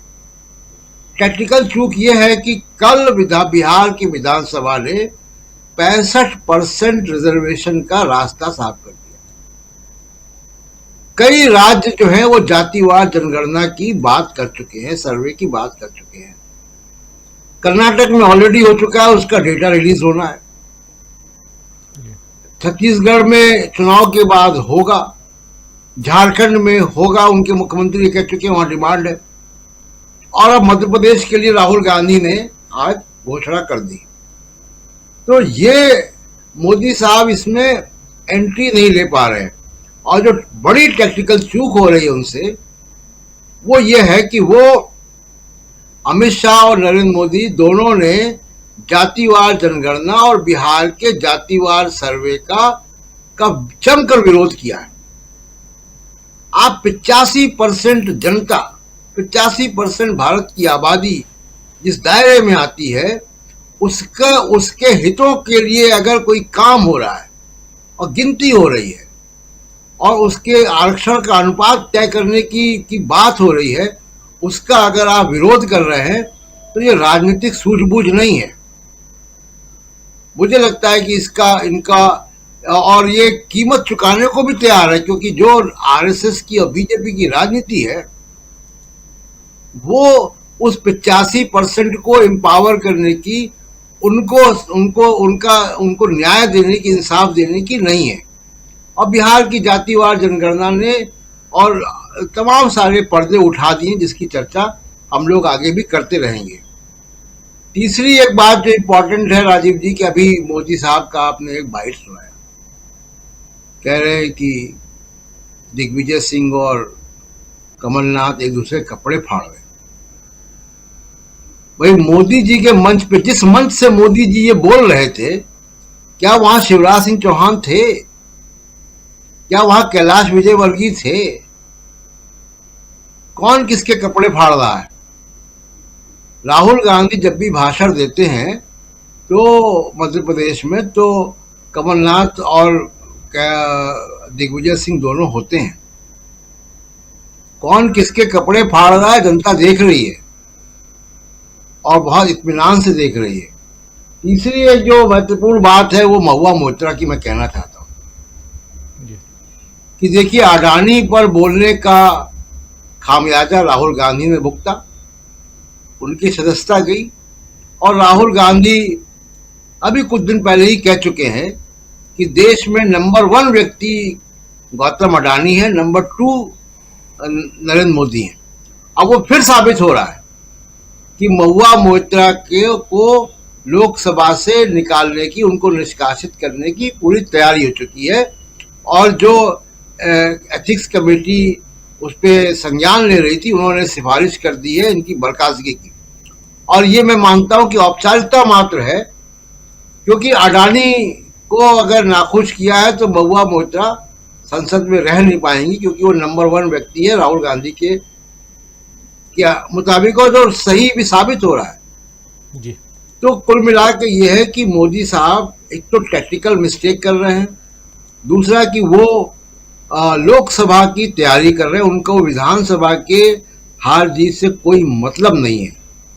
बिल्कुल बिल्कुल सही कह रहे हैं आप। एक बार फिर से प्रेम कुमार जी के पास आना चाहता हूं, फिर डॉक्टर दीपक पाचपुर जी आपके पास आता हूं। प्रेम कुमार जी, जो बातें हम यहां कर रहे हैं उसूलों की, मुद्दों की, इन सब की अगर बात देखी जाए तो क्या लगता है ये जो 5 राज्यों का चुनाव है, इन 5 राज्यों के चुनाव में मुद्दों से भटकती हुई या मुद्दा विहीन बीजेपी नजर आती है क्या? क्योंकि देखिए छत्तीसगढ़ की बात हो, चाहे दूसरे राज्यों की बात हो, मध्य प्रदेश की बात हो, अभी आप भाषण सुन रहे थे राहुल गांधी का, राहुल गांधी मुद्दों की बात कर रहे हैं, मोदी जी कांग्रेस की बात कर रहे हैं। ये जो फर्क है, जरा इस फर्क को समझाइए। आखिर ये जो क्योंकि अभी आप भी कह रहे हैं, प्रशांत टंडन जी भी कह रहे हैं 2024 की तैयारी, लेकिन 2024 की तैयारी क्या बिना मुद्दे के बीजेपी अगर उसमें जाती है तो जीत पाएगी क्या? राजीव जी, मुद्दे तय करने की कोशिश हो रही है। बने रहिए, परिचर्चा अभी जारी है। वीडियो को लाइक और शेयर कर दीजिए और चैनल को सब्सक्राइब कर लीजिए। आइए आगे सुनते हैं इस चर्चा। लेकिन 5 राज्यों के विधानसभा चुनाव में मुद्दे तो स्थानीय होने चाहिए। यहाँ से बीजेपी पीछे हट रही है क्योंकि उसकी प्राथमिकता में 5 राज्यों का विधानसभा चुनाव न होकर के लोकसभा चुनाव आया है। और प्राथमिकता में क्यों आया है? प्राथमिकता में इसलिए आया कि उनको लग रहा है कि हम हार ही रहे हैं, तो क्यों एनर्जी लूज की जाए, हम 2024 के लिए तैयारी करें। दूसरी तरफ ऐसा नहीं है कि ये चुनाव मुद्दों पर नहीं हो रहे हैं, मुद्दे गढ़े जा रहे हैं, मुद्दे बनाए जा रहे हैं और इस काम को कांग्रेस करती हुई दिख रही है। स्थानीय लोगों से, चाहे उसके गारंटी हो, कांग्रेस की गारंटी हो, या फिर कुछ और जो भी चुनावी वायदे हैं या सभाएं हैं, प्रियंका गांधी की सभाएं या राहुल गांधी, इनके भाषण में मुद्दे स्थानीय हैं। अगर वो राहुल गांधी का भाषण आपने सुनाया, अगर वो कैपिटल ऑफ रेट बता रहे हैं, कैपिटल ऑफ अनएम्प्लॉयमेंट बता रहे हैं, तो कहां, किसको बता रहे हैं? वही मध्य प्रदेश के हालात बता रहे हैं ना, मध्य प्रदेश की दुर्दशा बयां कर रहे हैं। तो ये मध्य प्रदेश का मुद्दा बोल रहे हैं राहुल गांधी। लेकिन नरेंद्र मोदी क्या बोल रहे हैं?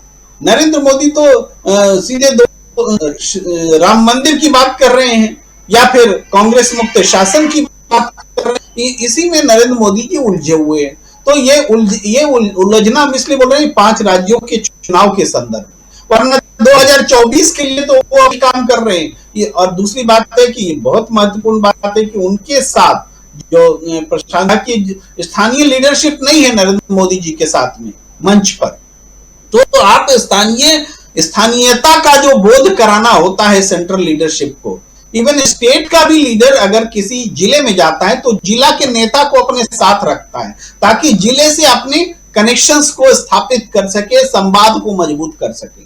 और यहाँ नरेंद्र मोदी जी मध्य प्रदेश जा रहे हैं, मध्य प्रदेश के नेता उनके साथ ही नहीं बैठे, यानी उनको आवश्यकता ही नहीं है मध्य प्रदेश के स्थानीय मुद्दों पर स्थानीय लोगों से संवाद करने की।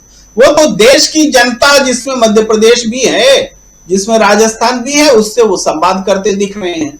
तो इस तरीके से हम ये देख रहे हैं कि नरेंद्र मोदी जी 2024 को ध्यान में रख करके ही सारा भाषण, सारी तैयारी कर रहे हैं। इसमें स्थानीय मुद्दों की कोई जगह नहीं रही है। वहीं कांग्रेस, जो कि कर्नाटक से सीख मिल चुकी है, कर्नाटक में जीत मिल चुकी है, इसलिए वो स्थानीय मुद्दों को आगे बढ़ाती दिख रही है। तो इसीलिए चुनाव में और स्पष्ट तरीके से कांग्रेस की वापसी होगी। जो भी पूर्वानुमान लगाए जा रहे हैं उससे बम्पर तरीके से वापसी होगी या कांग्रेस जीतेगी। ये चुनाव नतीजे आएंगे, चूंकि इसका सिम्टम्स यही है कि बीजेपी ने एक तरह से अपने आप को खींच लिया है, हार मान ली है।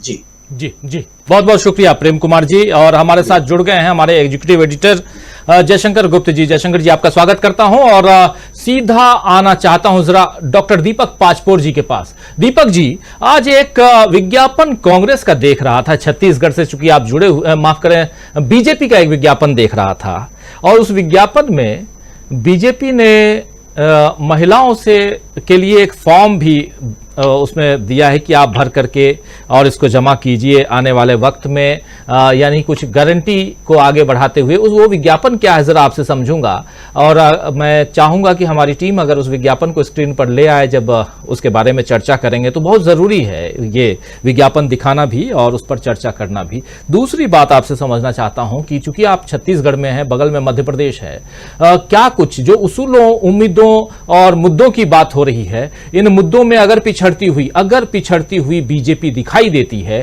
तो जनता के बीच क्या पैगाम जा रहा है? क्या राहुल गांधी, भूपेश बघेल या उधर कमलनाथ या प्रियंका गांधी, मल्लिकार्जुन खड़गे ये जो बातें यहां रख रहे हैं वो जनता तक पहुंच रही हैं बातें? और तीसरी सबसे बड़ी बात कि फर्स्ट फेज के मतदान के बाद 7 तारीख को इसका आगाज हो चुका है, आज 9 तारीख है, 2 दिन बाद क्या कुछ खबरें आ रही हैं अंदर खाने से?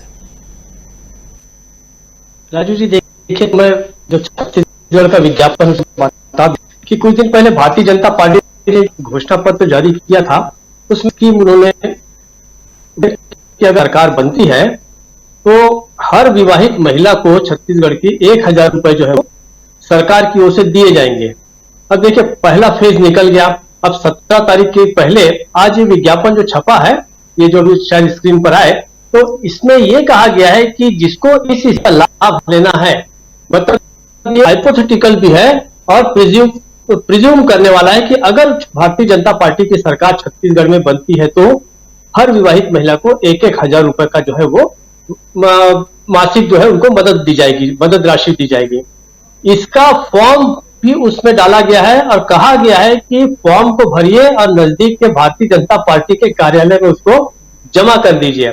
अब देखिए सरकार और पार्टी के कार्यों को किस तरीके से मिलाया जा रहा है। मुझे आश्चर्य हो रहा है कि कहां है आचार संहिता, कहां है निर्वाचन आयोग, और क्यों नहीं अभी तक कांग्रेस ने इसके खिलाफ शिकायत की है। अगले 5-6 दिनों में जो महिला भारतीय जनता पार्टी के कार्यालय में जाएगी, एक तरह से देखिए ये आने वाले समय के लिए अभी से घूस दी जा रही है।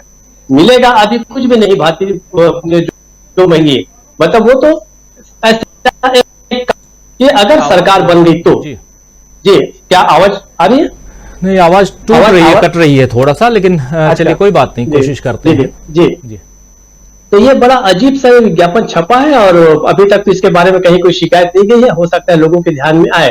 ये जो है भारतीय जनता पार्टी की जो बाजी जो है यहाँ पर हाथ से छूट रही है छत्तीसगढ़ में, उसका भी एक तरह से कहा जाए तो किसी तरीके से डैमेज कंट्रोल करने और महिलाओं के वोट पाने की शायद एक कोशिश है। ये कोशिश कितनी सफल होती है हमें नहीं पता, अगले 2-3 दिनों में पता चलेगा कि क्या महिलाएं भारतीय जनता कार्य देंगी, अपने फॉर्म जमा करेंगी या क्या करेंगी, वो अब बात की बात है। दूसरी बात, हम भारतीय जनता पार्टी पूरे छड़ने के जो कारण है, 2-3 चीजें और मेरे ध्यान में जो आ रही है वो मैं कहना चाहता हूं कि चेहरा तो नहीं रहा, अब चेहरा ऐसा है कि स्थानीय नेताओं को सारे के सारे हाशिए पर डाल दिया गया है।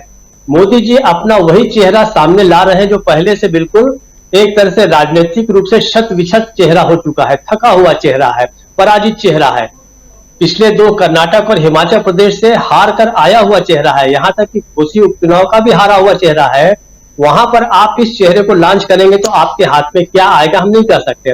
दूसरी बात, मुद्दा विहीन भी होता जा रहा है भारतीय जनता पार्टी की ओर से ये पूरा का पूरा 5 राज्यों का चुनाव। और सबसे बड़ी चीज जो मैं देख रहा हूं, यह पहली बार हो रहा है कि इसमें भारतीय जनता पार्टी का जो पूरा का पूरा प्रचार है, एक लोकप्रिय नारा जो है उसका, वो नारा भी गुम हो गया है। पश्चिम बंगाल में जब चुनाव लड़ा था तो भारतीय जनता पार्टी ने नारा दिया था अब की बार 200 के पार। अब आप देखिए वो 200 के पार तो छोड़ दीजिए, यहां पर आपको मध्य प्रदेश में 116 सीटें चाहिए बहुमत के लिए। यहां पर भारतीय जनता पार्टी ये भी नहीं करी वहां के मतदाताओं को कि भाई अब की बार 116 के पार। राजस्थान में नहीं कह रही कि अब की बार 101 के पार। छत्तीसगढ़ में भी नहीं कह रही कि 46 के पार, अब की बार 46 के पार कर दीजिए भाई, ये भी नहीं कह रही है। मिजोरम में तो केवल 21 सीटें चाहिए बहुमत के लिए, तो वहां भी उसका कोई नारा नहीं चला कि अब की बार मिजोरम में 21 सीटों के पार। तो तेलंगाना में तो खैर कहने का कोई सवाल ही नहीं उठता कि तेलंगाना में कुछ सीटें मिल जाए, यही बहुत है। और मुझे तो लगता है यही हाल रहा तो भारतीय जनता पार्टी को नारा देना पड़ेगा अब की बार 1.5 सरकार के पार। 1.5 सरकार मतलब कम से कम एक सरकार जो उसके मध्य प्रदेश में है और आधी कहने के लिए जो एक उसकी जो सरकार है मिजोरम में कहने की है, वो अब वो भी टूट चुकी है। वहां के मुख्यमंत्री तो कह ही चुके हैं कि मैं मोदी जी के साथ जो है मंच शेयर नहीं करूंगा। तो भारतीय जनता पार्टी कम से कम यही नारा दे दे कि अब की बार 1.5 सरकार के पार तो करा दो। मुझे लगता है उसकी भी कोई उम्मीद अब नजर नहीं आ रही है। तो ये जो सामने जो विज्ञापन है, ये देखिए कितना विचित्र विज्ञापन है। और ये ऐसे कैसे चुनाव के समय जब आधे रास्ते पर चुनाव पहुंच चुका हो, एक ही फेज का बचा है, कुछ 5-6-7 दिन, तो आप कैसे भारतीय जनता पार्टी के कार्यालयों में आने वाली सरकार की कोई स्कीम जो है उसको आप कैसे उसके आवेदन आमंत्रित कर सकते हैं? मुझे तो कम से कम समझ में नहीं आया। यहाँ पे बाकी विद्वान जो पैनलिस्ट हैं वो इसको और बेहतर एनालाइज कर सकते हैं। मेरे हिसाब से ये अनैतिक है ये, और ये आचार संहिता के खिलाफ भी होना चाहिए, ऐसा मेरा अनुमान है। राजीव जी। जी बिल्कुल बिल्कुल, जरा समझते हैं। हमारे साथी जयशंकर गुप्त जी बेहतर बताएंगे इस पर। क्या जयशंकर जी ये आचार संहिता का उल्लंघन भी है कि आप फॉर्म दे रहे हैं महतारी वंदन योजना लेकर के छत्तीसगढ़ में भाजपा, लेकिन ठीक है आप योजनाओं के बारे में अपने घोषणा पत्र तक तो जिक्र को लेके जाते हैं, लेकिन आप उसके लिए फॉर्म दे देते हैं विज्ञापनों में और कहते हैं इसको भर कर दीजिए। ये क्या कुछ है? और ये जो बात है क्या कहीं ना कहीं उस डर को भी स्थापित करती है जिस बारे में कहा जा रहा है कि बीजेपी जो है वो छत्तीसगढ़ में पिछड़ चुकी है, मध्य प्रदेश में पिछड़ चुकी है, और इसीलिए वहां प्रधानमंत्री ने अपनी पूरी ताकत झोंक दी है। इस हिसाब से देखा जाए क्या यहां पर कांग्रेस की जो नीतियां हैं, कांग्रेस के जो वादे हैं, चाहे वो किसानों की कर्ज माफी हो, चाहे वो धान खरीदी का वादा हो, चाहे वो महिलाओं और 200 यूनिट बिजली फ्री हो और KG to PG free education हो, इन सब के सामने बीजेपी खुद को काफी कहें तो बौनी मान रही है या बैकफुट पर नजर आ रही है? कैसे देखा जाए इसको जयशंकर गुप्त जी? नहीं, यकीनन राजीव जी, पहली बात तो यह है कि भारतीय जनता पार्टी के लोग बौखलाए हुए हैं। उनके यहाँ जो अंदरूनी रिपोर्ट्स आ रही हैं, सर्वे की रिपोर्ट्स आ रही हैं, और खासतौर से राष्ट्रीय स्वयंसेवक संघ के लोगों के पास जो रिपोर्टें आ रही है, बन के आ रही हैं, उसे जो छन करके जो बातें निकल के आ रही हैं, उससे लग रहा है कि ये पांचों राज्य लोहार रहे हैं। पांचों राज्य में 5-0 हो जाए इनके लिए तो कोई बहुत बड़े आश्चर्य की बात नहीं है। राजस्थान के बारे में जरूर लोग कह रहे हैं कि वहाँ की बराबर की टक्कर है, लेकिन वहाँ पर भी लग नहीं रहा है। और दूसरी बात, जैसे आपने कहा कि ये छत्तीसगढ़ का जो विज्ञापन है इसके बारे में, देखिए मुश्किल यह है कि केचुआ हमारा जो है केंद्रीय चुनाव आयोग, वो इसको किस रूप में देखता है। कायदे से तो तुरंत उसको नोटिस लेना चाहिए था और तुरंत संज्ञान लेकर के नोटिस जारी कर देना चाहिए था राज्य सरकार को।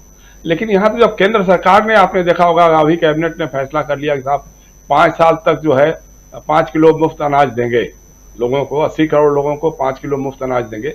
ये फ्री भी नहीं है तो क्या है, ये चुनावी प्रलोभन नहीं है तो और क्या है। चुनाव आयोग को इसका भी संज्ञान लेना चाहिए था, लेकिन अभी तक तो चुनाव आयोग चुपचाप बैठा हुआ है, उसकी कान पे जू तक नहीं रेंग रहा है। इसलिए तय कौन करेगा? हम और आप तो कह सकते हैं कि अनएथिकल है, अनैतिक है, ये चुनाव आयोग की आचार संहिता के विरुद्ध है, लेकिन अगर चुनाव आयोग के कान पे ही जूं नहीं रेंग रही है या अपोजिशन भी उसको उस ढंग से नहीं उठा पा रहा है उन इशूज को, तो इसमें दुर्भाग्य ही कह सकते हैं हम लोग। लेकिन ये सब करने के बावजूद हालात बहुत तेजी से बदल रहे हैं, और सबसे बड़ी बात है कि कांग्रेस के प्रति लोगों का रुझान बढ़ा है कि कांग्रेस जो वादे करती है वो पूरा करती है। वो चाहे वो हिमाचल प्रदेश में रहा हो, चाहे कर्नाटका में रहा हो, चाहे राजस्थान में रहा हो, या फिर छत्तीसगढ़ में भी रहा हो। छत्तीसगढ़ में भी उनके वादे काफी पूरे हुए हैं और उनकी गारंटी वो लोग मान रहे हैं कि राहुल गांधी जो बात कह के जाते हैं उस पर अमल कराना सुनिश्चित कराते हैं, वो उस पर अमल होता है। दूसरी तरफ भारतीय जनता पार्टी अब तो घोषणा पत्र भी नहीं जारी करती है, जो संकल्प पत्र जारी करती है तो उसके संकल्प जो है जुमले से आगे बढ़ नहीं पाते हैं।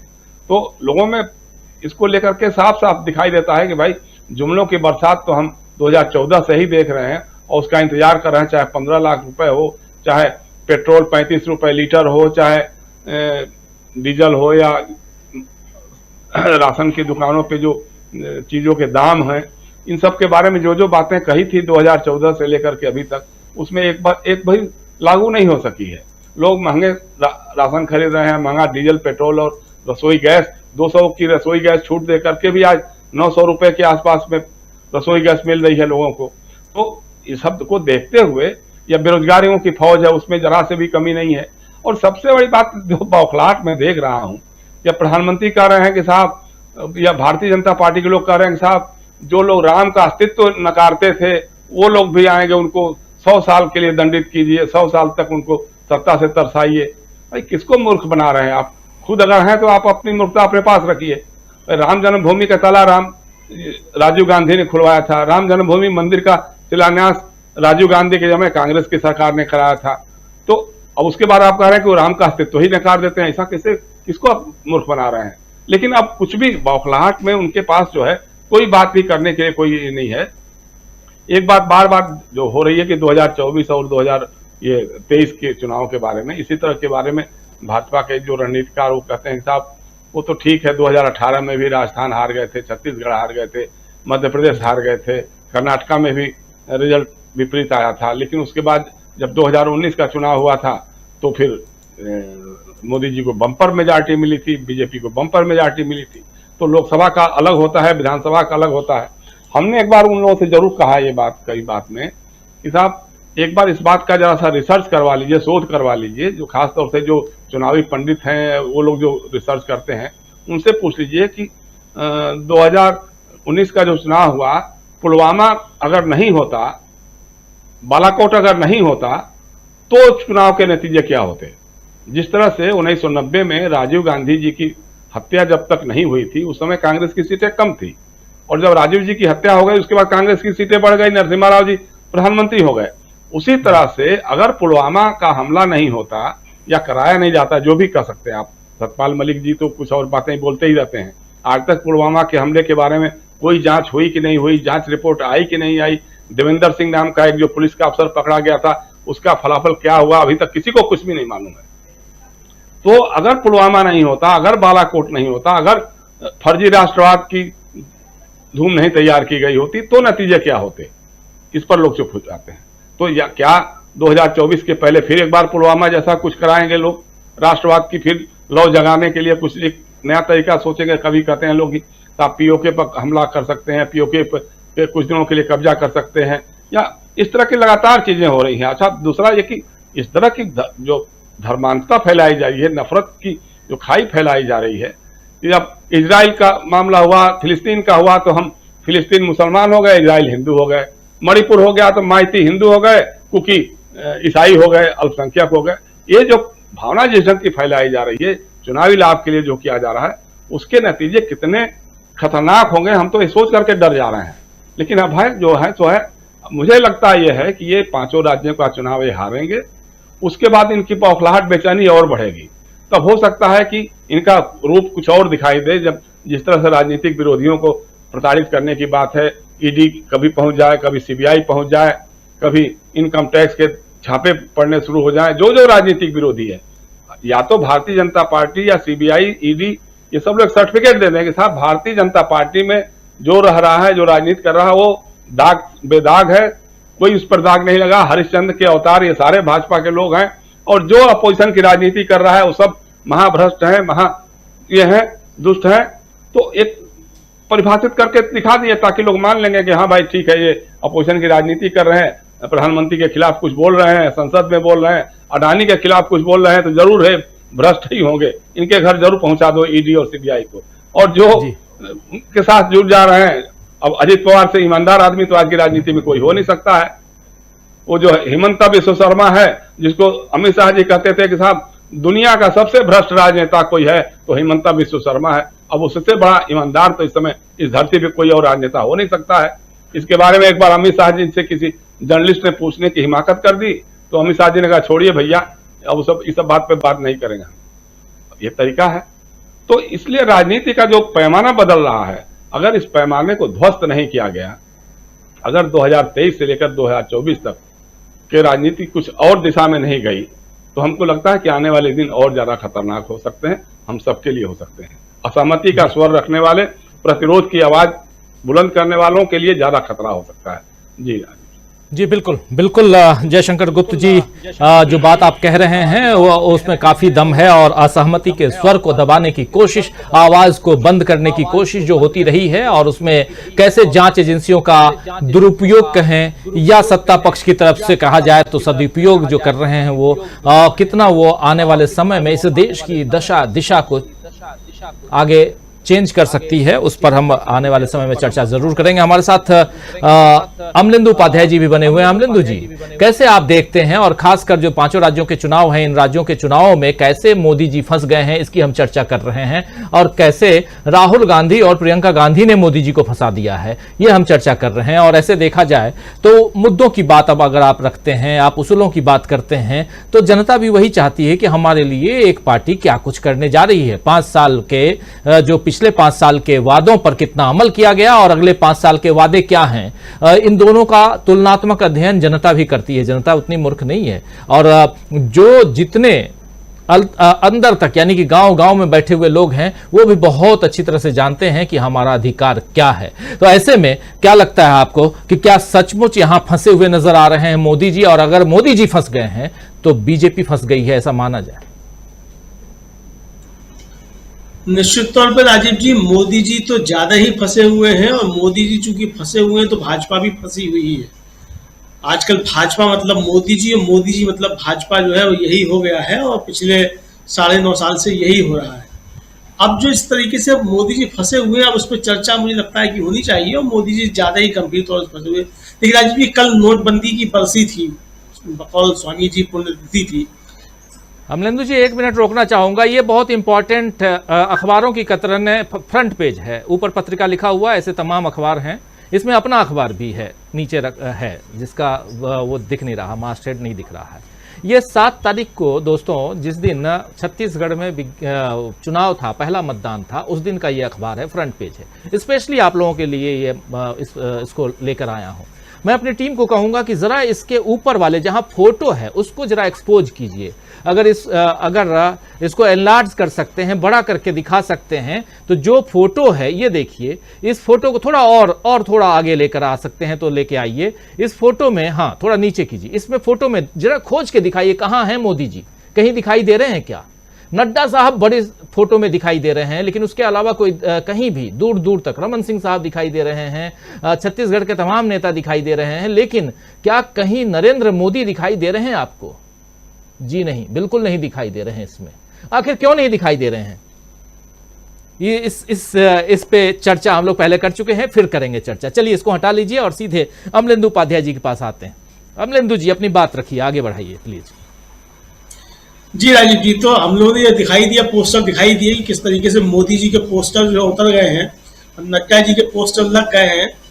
अभी तो मतलब मतदान हुआ भी नहीं है, उससे पहले ये चीजें सारी शुरू हो गई हैं, तो मतदान के बाद की तैयारियां जो है वो शुरू हो गई हैं, इसको आप इस तरीके से समझ सकते हैं। बहरहाल देखिए राजीव जी, कल नोटबंदी की बरसी थी, बकौल स्वामी जी नोटबंदी की पुण्यतिथि थी।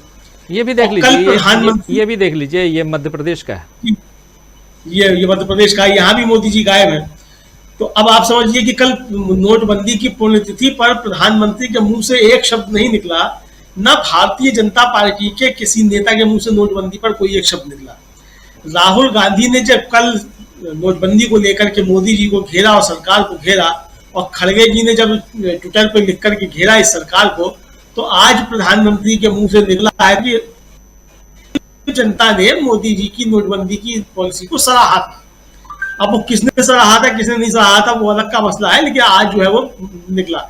यानी कि मोदी जी के मुंह से वही निकल रहा है जो राहुल गांधी जो है वो एक तरह से कहा जाए कि मोदी जी पर दबाव देते हैं कि अब बोलो कुछ, तो मोदी जी फिर कुछ बोलते हैं। तो मोदी जी अब जो बोल रहे हैं, मुझे लगता है राजीव जी, वो राहुल गांधी जो उनसे बुलवाना चाहते हैं, मोदी जी वही कुछ बोल रहे हैं। यानी अब मोदी जी के पास अपना बोलने का कुछ नहीं है, राहुल गांधी के दबाव में जो है मोदी जी को बोलना पड़ रहा है। और जब मोदी जी अपना मुखार बिंदु खोल रहे हैं, तो जो क्या बोल रहे हैं और क्या नहीं बोलना चाहते हैं समझ में ही नहीं आता है, खुद मोदी जी को, ना भारतीय जनता पार्टी। अब जिस तरीके की सूचनाएं आ रही हैं और जिस तरीके के ये पोस्टर सब जारी हो रहे हैं, ये साफ राजीव जी बताते हैं कि भारतीय जनता पार्टी की तैयारियां जो है वो किस तरीके की हैं। अब मोदी जी जो है वो राज्यों के चुनाव में जिस तरीके से राष्ट्रीय मुद्दों को लेकर के कूद रहे हैं, और जगह जगह बताने की पहले तो कोशिश की जा रही थी कि मोदी जी यहाँ चुनाव लड़ रहे हैं, मोदी जी सब जगह मुख्यमंत्री बनेंगे। अब कहना शुरू हो गया कि नहीं, मोदी जी ने कमल निशान है, मतलब कमल चेहरा है वहां, अब ये कहना शुरू हो गया है। तो ये सारी चीजें जिस तरीके से आ रही है सामने निकल के, ये साफ जाहिर कर रही है कि भारतीय जनता पार्टी जो है वो गंभीर संकट में है। राजस्थान में राजीव जी आज चुनाव के जो पर्चे थे वो वापस लेने का आज आखिरी दिन था, और वो आखिरी दिन होने के बाद भारतीय जनता पार्टी के लगभग 2 दर्जन बागी जो हैं वो तमाम धमकी, मान मनोवल, खुशामद, उसके बावजूद जो है वो मैदान में डटे हुए हैं और सब जो है मजबूती के साथ चुनाव लड़ रहे हैं। तो आप समझ सकते हैं कि जो हिमाचल में स्थिति हुई थी कि मोदी जी खुद फोन करते रहते, भैया पर्चा वापस ले लो परमार साहब को, और परमार साहब ने कहा साहब वो तो बहुत देर हो गई, अब पर्चा वापस नहीं हो सकता। तो यही परिस्थितियां मध्य प्रदेश में भी हैं, यही परिस्थितियां राजस्थान में भी हैं। तो यानी सब जगह अब कोई मोदी जी की बात जो है वो सुनने को तैयार नहीं है उनकी पार्टी के अंदर, और मोदी जी ने अपने पोस्टर जो वो खुद उतरवाना शुरू कर दिए हैं। तो अब ये भारतीय जनता पार्टी को सोचना है कि 2024 में जब वो जाएगी चुनाव में तो वो किसका पोस्टर लेकर के जाएगी, नड्डा जी का लेकर के जाएगी कि मोदी जी का लेकर के जाएगी। विधानसभा चुनाव में तो आ गए नड्डा जी पोस्टरों पे, नड्डा जी को लेकर के जा रही है भारतीय जनता पार्टी। तो क्या 24 के चुनाव में भी मोदी जी पोस्टरों पे नहीं होंगे? ऐसा अगर है तो ये सवाल है भारतीय जनता पार्टी के सामने, और अगर ऐसा नहीं है तो फिर मोदी जी को लेकर के आओ भाई वापस पोस्टरों पे। इतनी नाराजगी क्या है मोदी से? ठीक है, मोदी जी 20-22 दिन के लिए घूमने चले गए थे छुट्टी पे, आगे भी प्रधानमंत्री 18 घंटे दिन में भारतीय जनता पार्टी के लिए काम करते हैं, तो उनका भी मन कर सकता है कभी आराम करने का। 9.5 साल हो गए 18 घंटे काम करते हुए, तो 22 दिन के लिए चले गए थे छुट्टी बनाने के लिए। हालांकि प्रधानमंत्री छुट्टी नहीं लेता है अपने यहाँ, और लेता है तो उससे फिर दूसरा कोई कार्यवाहक प्रधानमंत्री बनता है। 70 सालों में किसी प्रधानमंत्री ने छुट्टी ली ही नहीं है। तो अब ख्याल है कि मोदी जी हैं तो अब वो कुछ भी कर सकते हैं। अगर ले भी ली उन्होंने 22 दिन की छुट्टी तो भाई थोड़ा रहम करो, उनके ऊपर पोस्टरों पे वापस तो लेकर के आओ। मुझे लगता है कि भारतीय जनता पार्टी के जो क्षेत्रीय नेता हैं, जो क्षेत्रीय क्षत्रप हैं, उनको भी जो है ये अपील करनी चाहिए नड्डा जी से कि भाई आपका ठीक है, आप राष्ट्रीय अध्यक्ष हैं तो ठीक है, अच्छी बात है, लेकिन मोदी जी को भी पोस्टरों में वापस लेकर के आइए, ताकि 3 दिसंबर के बाद जब पोस्टर उतारे जाने की चर्चा हो तो किसके पोस्टर उतरेंगे ये भी साफ हो जाए स्पष्ट रूप से। लेकिन अभी तो मुझे लगता है राजीव जी वो पहले से तैयारियां जो भारतीय जनता पार्टी ने कर ली है, ऐसा मुझको लगता है जी। भारतीय जनता पार्टी 2 तैयारियों में है। एक तो किसी भी तरह से मोदी जी के नाम पर इस चुनाव को 5 राज्यों में से खासकर जो 3 राज्य हैं हिंदी पट्टी के, जिसमें राजस्थान, छत्तीसगढ़ और मध्य प्रदेश, इन 5 राज्यों में किसी भी तरह बीजेपी वापस आए और मध्य प्रदेश में रिटेन करे। लेकिन क्या ऐसा संभव है? ताकत झोंके हुए हैं यहां पर प्रधानमंत्री नरेंद्र मोदी, और दूसरी तरफ ताकत झोंकी हुई है कांग्रेस पार्टी, मल्लिकार्जुन खड़गे, प्रियंका गांधी, राहुल गांधी। मुद्दा और मुद्दा विहीन राजनीति, दोनों तरफ से वार पलटवार। लेकिन कांग्रेस को 100 साल तक मत लाने देना, कांग्रेस आएगी तो क्या कुछ हो जाएगा, ये तमाम बातें आज कह रहे थे प्रधानमंत्री नरेंद्र मोदी। एक बार फिर से डॉक्टर प्रकाश हिंदुस्तानी जी आपके पास आना चाहता हूं। क्या कैसे देखते हैं आप? इंदौर में आप हैं, जरा इंदौर का हाल मुझे बताइए, हम सबको बताइए, क्योंकि कहा जा रहा है कि इंदौर 1 की सीट जो है वो बुरी तरह से फंस चुकी है। क्या सचमुच ऐसा है? और एक साहब जिनको कि टिकट दे दिया गया और वो कह रहे थे कि कहाँ, मैं तो सोचा था कि हेलीकॉप्टर से घूमूंगा, कुछ गाड़ियों से प्रचार करूंगा, और लेकिन अब बेचारे वो फंसे नजर आ रहे हैं। क्या कुछ ऐसा है? सचमुच ऐसा? या आप जिस एरिया में, क्या वो भी इंदौर 1 से आता है क्या? अनम्यूट कर लीजिए प्लीज। मैं जहां हूं वो इंदौर 2 है, और इस इलाके के भी विधायक रह चुके हैं माननीय कैलाश जी। उन्होंने ये नहीं कहा अपने भाषण में कि मैं चाहता था कि मैं हेलीकॉप्टर में घूमूं और मेरा बेटा विधायक बन जाए, उसको टिकट मिले और वो मंत्री बने। हालांकि उनकी मंशा यही रही होगी, लेकिन उनको टिकट मिला तो उनके बेटे को टिकट नहीं मिला, प्रहलाद पटेल को टिकट मिला तो उनके भाई जालम सिंह को टिकट नहीं मिला। तो बीजेपी ने इस तरह से बड़ी चतुराई से अपने उन नेताओं के पर कतर दिए हैं जो अपने आप को बहुत सौभाग्यशाली या बलशाली मानते थे। अब इंदौर 1 की बात यह है कि इंदौर 1 में जहां कैलाश विजयवर्गीय उम्मीदवार बने हैं, बीजेपी के राष्ट्रीय महासचिव, बंगाल चुनाव लड़ा चुके हैं, हरियाणा में सरकार बना चुके हैं, उनका दावा है, और बंगाल में तो 3 से 70 सीटें तक बढ़ा चुके हैं, 67 सीटें बढ़वा चुके थे वो। अब चिंता यह है कि लोग कह रहे हैं कि ये तो बहुत बड़े नेता हैं और हमारे इलाके में रहते नहीं हैं, और यहां जो व्यक्ति रहता है, हमारा उम्मीदवार है, वो कोरोना काल में उसने हमारी बड़ी मदद की, हमारे घरों पे आया, अनाज भिजवाया, दवाइयां भिजवाई, ऑक्सीजन का इंतजाम किया, हमारे सुख दुख में साथ आता है। तो अब दिक्कत यह कि यहाँ एक तो इंदौर का नेता है, कैलाश विजयवर्गीय जी के विज्ञापन चल रहे हैं, उसमें बार बार अनाउंसमेंट होता है कि देश के नेता, प्रदेश के नेता कैलाश विजयवर्गीय, हमारे नेता कैलाश विजयवर्गीय, और दूसरी तरफ कांग्रेस के उम्मीदवार कह रहे हैं कि मैं आपका बेटा हूं, नेता नहीं। तो लड़ाई नेता वर्सेस बेटा में हो गई है। और अब लोगों को ये लगने लगा है, पूरे प्रदेश में एक ही विचारधारा लोगों की देखने में आई कि जिस व्यक्ति ने हमारी मदद की, जो हमारे संपर्क में है, जिससे हम कभी भी मिल सकते हैं, वो हमारे लिए ज्यादा उपयोगी है। मोदी जी तो हमारी मदद करने आएंगे नहीं, कुछ परेशानी हुई तो मोदी जी तो हमारा काम करवाएंगे नहीं, बच्चों का एडमिशन करवाएंगे नहीं, हमारे लोकल नेता ही करवाएंगे। तो ये बड़ी परेशानी है और पूरी ताकत बीजेपी ने झोंक दी है इंदौर 1 में। और रोज कोई ना कोई केंद्रीय मंत्री आ रहे हैं, यहां तक कि रेलवे विभाग के रेल मंत्री आके घोषणा कर गए कि इंदौर 1 में जहां एक छोटा सा स्टेशन है लक्ष्मीबाई नगर, कह गए कि हम इस स्टेशन को बहुत महान बनाएंगे, बड़ा बनाएंगे। इंदौर में इंटरनेशनल फ्लाइट बहुत उड़ेंगी, उस इलाके में मेडिकल कॉलेज खुलेगा, जबकि इंदौर में ऑलरेडी 3 मेडिकल कॉलेज है ही।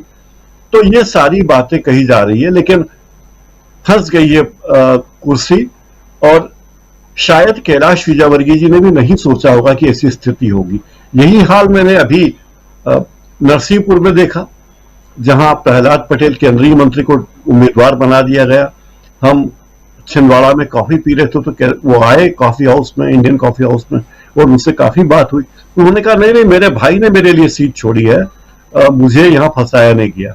लेकिन उनकी भी हालत में मुझे बाबुल सुप्रियो इन सबको देखकर याद आते हैं कि किस तरह कलेक्टर को तहसीलदार बना दिया गया, एसपी को थानेदार बना दिया गया, पीएचडी वाले व्यक्ति से कहा गया कि 12वीं की परीक्षा दे दे भाई। तो ऐसा लग रहा है, बड़ा दिलचस्प मामला है।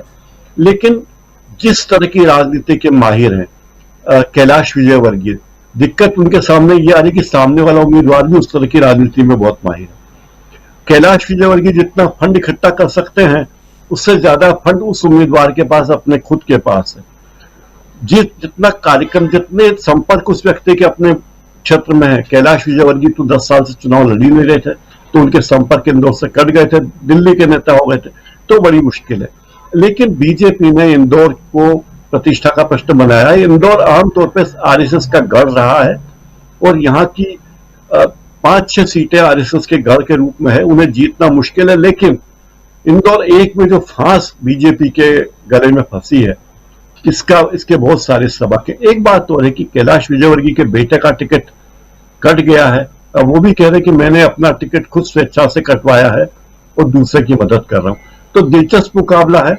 अभी हम पत्रकारिता में हमें बताया गया कि घोषणाएं नहीं करनी चाहिए कि ये जीतेंगे या हारेंगे, लेकिन चुनाव का नतीजा बड़ा दिलचस्प होगा। राजीव जी, चुनाव का नतीजा दिलचस्प होगा। और क्या फंस चुके हैं यहां पर कैलाश विजयवर्गीय, इंदौर 1 की बात हम कर रहे हैं। लेकिन एक छोटा सा और सवाल आपके पास, और फिर आता हूं प्रशांत टंडन जी, नहीं प्रशांत टंडन जी से पहले स्वामी जी के पास आता हूं, फिर प्रशांत जी के पास आता हूं। लेकिन एक छोटा सवाल ये कि क्या कैलाश विजयवर्गीय हो या और तोमर हो या प्रहलाद पटेल हो, ये तमाम जो बड़े कद्दावर नेता, केंद्रीय मंत्री, इतने बड़े बड़े नेता, ये लोग अपने क्षेत्र में फंस चुके हैं क्या? ये बाहर निकल के आते और वहां दूसरे जो उनके प्रत्याशी हैं उनकी मदद करते, बड़ा कद्दावर नेता है, 10-10 जगहों पे जाता है, ये सारी बातें होती। लेकिन यहां तो खुद अगर ऐसा है तो क्या बीजेपी ने अपने पांव में कुल्हाड़ी मार ली ऐसे लोगों को मैदान में उतार कर? नहीं, बीजेपी ने इन लोगों को एक दांव में फंसा दिया है। जिन 75 सीटों में हारे थे, उन 75 सीटों में बीजेपी ने अपने पुराने दिग्गजों को खड़ा कर दिया। 3 महीने पहले नाम बता दिए। केवल जो 3 केंद्रीय मंत्री और 4 सांसद और 1 महासचिव हुए, इनमें से केवल 1 सीट है जो बीजेपी की थी और वो बीजेपी के भाई वहां जीते थे, लेकिन वो बड़े विवादास्पद रहे। और एक बात और मुझे समझ में आती कि मध्य प्रदेश में जितने भी बीजेपी के तमाम बड़े बड़े नेता हैं, उन सब का वरद हस्त है रेत माफिया पर, दूसरे भू माफिया पर, और कुछ नेताओं का तो वरद हस्त है ड्रग्स माफिया पर भी। उन सबके शिष्य ये सारा काम करते हैं और ये बेपनाह, बे इंतहा, जिसकी सीमा में इतनी कमाई इन लोगों की है। ये भले ही चुनाव के घोषणा पत्र में अपनी संपत्ति 2 करोड़, 10 करोड़, 20 करोड़ दिखाएं, लेकिन इनकी असली संपत्ति उससे कई गुना ज्यादा है, कुछ नेताओं की तो 100 करोड़ से ज्यादा है। दूसरी बात यह है कि जिस तरीके से बीजेपी चुनाव में धन बल का इस्तेमाल कर रही है, हर रोज अखबारों में पहले पेज के विज्ञापन है। नरेंद्र मोदी की सभा जिस दिन होती है, लगभग रोज ही हो रही है यहां तो हर रोज आधे पेज का विज्ञापन उसके लिए स्पेशल, पहले जो अखबार का पहला पन्ना उसके आधे पेज का विज्ञापन होता है कि आज मोदी जी की सभा यहां है। इसके अलावा लोगों को लाने ले जाने की व्यवस्था लगे, लेकिन मध्य प्रदेश में मोदी जी की जितनी सभाएं हुई उन सभाओं में भीड़ उनकी अपेक्षा से 1/3 से अधिक कहीं भी नहीं आई।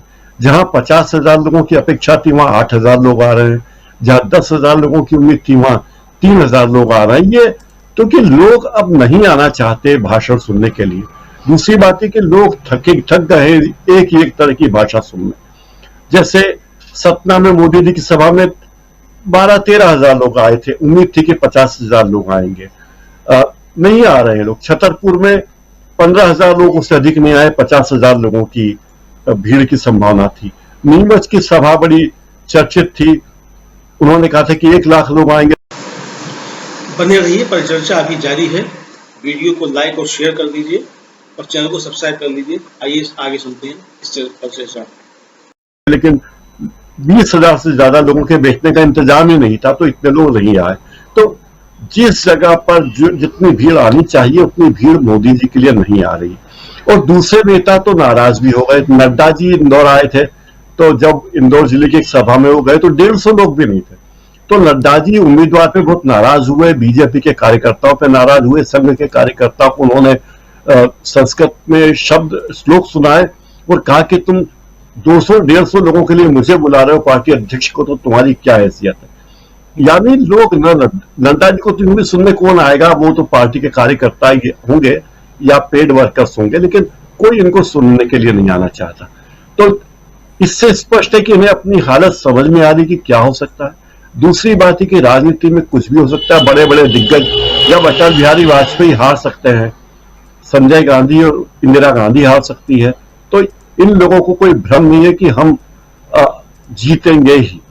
और सबसे बड़ी ग्लानि मुझे लगती है, अगर मैं पढ़ पाता किसी के मन की बात, तो मैं सोचता कितनी मुश्किल है किसी नेता को जो बेचारा लोकसभा चुनाव बार बार जीता है, 5 बार जीता हो, केंद्र में मंत्री बनाया हो, और उससे कहा जाए कि जा विधानसभा चुनाव लड़के बता, तो क्या हाल होगा।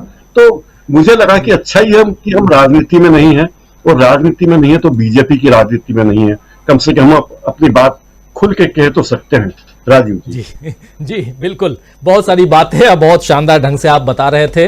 और राजनीति, और उसमें भी बीजेपी की राजनीति में आप नहीं हैं, और सबसे बड़ी चीज़ कि आप पत्रकार हैं, पत्रकारिता कर रहे हैं, लंबा अनुभव है, और हमारे तमाम साथी यहाँ पे पत्रकारिता कर रहे हैं। जरा आना चाहता हूँ, स्वामी जी सुन रहे थे आप तमाम बातें यहाँ डॉक्टर प्रकाश हिंदुस्तानी जी की, जरा आपका नजरिया इस पर समझना चाहता हूँ, आपके विचार सुनना चाहता हूँ कि कैसे आप देखते हैं। क्या आपको भी लगता है कि चुनाव नहीं बल्कि बीजेपी यहां फंस चुकी है?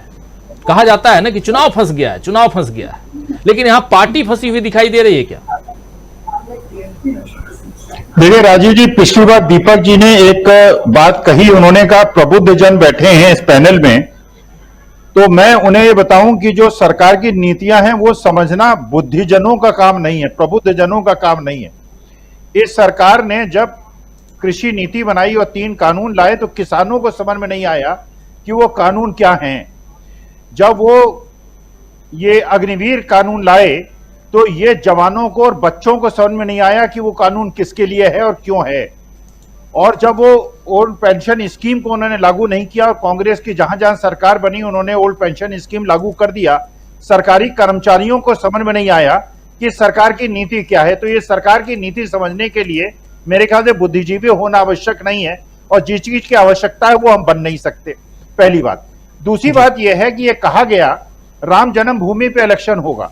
मैं आपके डीबी लाइव के माध्यम से सरकार से और सत्ता पक्ष से जानना चाहता हूं, राम जन्मभूमि के अंदर जो पुजारी होंगे और जो महंत होंगे और पीठाधीश्वर होंगे, उसमें क्या राजपूत होंगे पुजारी, क्या दलित होंगे, क्या वैश्य समाज के लोग होंगे, क्या कायस्थ होंगे, क्या यादव, कुर्मी और जाट होंगे या केवल ब्राह्मण होंगे? राम जन्मभूमि न्यास जो बना है, जिसके अंदर बड़े बड़े महंत और पीठाधीश्वर बैठे हुए हैं, उसमें कितने दलित हैं, कितने ओबीसी हैं और कितने आदिवासी हैं? क्या इसका मतलब यह है कि राम जन्मभूमि का जो मंदिर बनेगा उसमें ब्राह्मणों के लिए 100% रिजर्वेशन होगा? क्या हिंदुस्तान के मंदिरों में, आप तमिलनाडु की बात छोड़ दीजिए जहां स्टालिन जो है वो पेरियार के समर्थक हैं, क्या इस प्रकार का 100% का रिजर्वेशन मंदिरों के अंदर ब्राह्मणों का होना उचित है? जब हिंदू समाज को आप एकत्रित करना चाहते हैं तो हिंदू समाज के जो बैकवर्ड क्लास है, जो ईबीसी क्लास है, जो ट्राइबल्स हैं, जो SC ST हैं, जो बाकी लोग हैं, उनको मंदिर के अंदर प्रतिनिधित्व क्यों नहीं मिलना चाहिए? 100% रिजर्वेशन क्यों होना चाहिए? तो इसलिए दीपक जी, बुद्धजनों को इतनी शक्ति नहीं है और ना उनकी नीतियां प्रबुद्ध लोगों को समझ में आएंगी। उसके लिए जो आवश्यक है, उसके लिए एंटायर पॉलिटिकल साइंस की डिग्री की आवश्यकता है, जो न मेरे पास है, न पैनल में बैठे किसी और के पास। जी, एंटायर पॉलिटिकल साइंस की डिग्री, खैर अब हम लोग पढ़ चुके हैं, अब फिर से पढ़ाई में मत भेजिए, नहीं चाहते हैं। जो कुछ ऐसे ही बहुत कुछ पढ़ना होता है प्रोग्राम करने के लिए, पत्रकारिता करने के लिए, रोज़मर्रा के लिए, तो इसलिए अब डिग्री की ज़रूरत नहीं है। ये जो है इसी को आगे बढ़ाएं, ज़्यादा अच्छा है। लेकिन जो बात आप कह रहे हैं बहुत महत्वपूर्ण बात कह रहे हैं। इस देश की जनता को ये समझना होगा। बहुत सारे ऐसे वीडियो वायरल होते हैं जिसको देखकर बहुत तकलीफ होती है कि हमारे देश के युवा आखिर किस दिशा में जा रहे हैं, और ये बहुत तकलीफदायक है। और ऐसी दिशा में, यानी कि भटकने, युवा अगर भटकते हैं, सही दिशा में नहीं जाते हैं, तो आप समझ लीजिए कि देश, जहां मोदी जी कहते थे कि 60% आबादी जो है हमारे देश की युवाओं की है, और 60% आबादी में से अगर मैक्सिमम को आप किसी और दिशा में भटका दें तो आखिर आने वाले वक्त में हमारा देश किधर जाएगा? ये गंभीर सवाल है। आना चाहता हूं प्रशांत टंडन जी आपके पास। आप कैसे देखते हैं प्रशांत जी? अब क्लोजिंग की ओर बढ़ते हैं, आपके पास आता हूं, फिर जयशंकर जी के पास आकर क्लोज करते हैं इस कार्यक्रम को। और हमेशा की तरह हमारे दोनों साथी, इनके पास एक ही बार आ पाता हूं, डॉक्टर दीपक पाचपोर जी और अमलिंदु उपाध्याय जी के पास, लेकिन चाहता हूं कि सब लोग अपनी अपनी बात रखें। प्रशांत टंडन जी, कैसे देखा जाए जो हम कह रहे हैं? जरा इसकी गंभीरता को मैं यहां लाना चाहता हूं। हम लोग गंभीर बातें कर भी रहे हैं कि अब यहां से 2019 का ये चुनाव नहीं है। ये तो माना जाए ना कि ये 2019 का, 2024 की बात मैं कर रहा हूं, 2024 का चुनाव जो होगा वो 2019 का चुनाव नहीं है, या 2018 का जो चुनाव था 5 राज्यों का, वो चुनाव ये 2023 का नहीं है। ये माना जाए ना? बिल्कुल। और राजीव जी, उसके पहले, क्योंकि जो आपने चर्चा की कि एक युवा का वायरल वीडियो हम सब ने देखा और पूरे देश में उसका मजाक उड़ रहा है। वो एक ऐसा युवा जो समर्थक है मोदी साहब का, उसको भारत की आज़ादी का इतिहास नहीं मालूम है। वो अपने आप को दावा कर रहा है कि वो बीए में पढ़ता है और बीए में अपने सब्जेक्ट उसको नहीं मालूम है, किन विषय में वो बीए कर रहा है वो भी नहीं मालूम है उसको, और अत्यंत मूर्खतापूर्ण बातें वो व्हाट्सएप से पढ़कर कर रहा है। ये मोदी साहब ने किया है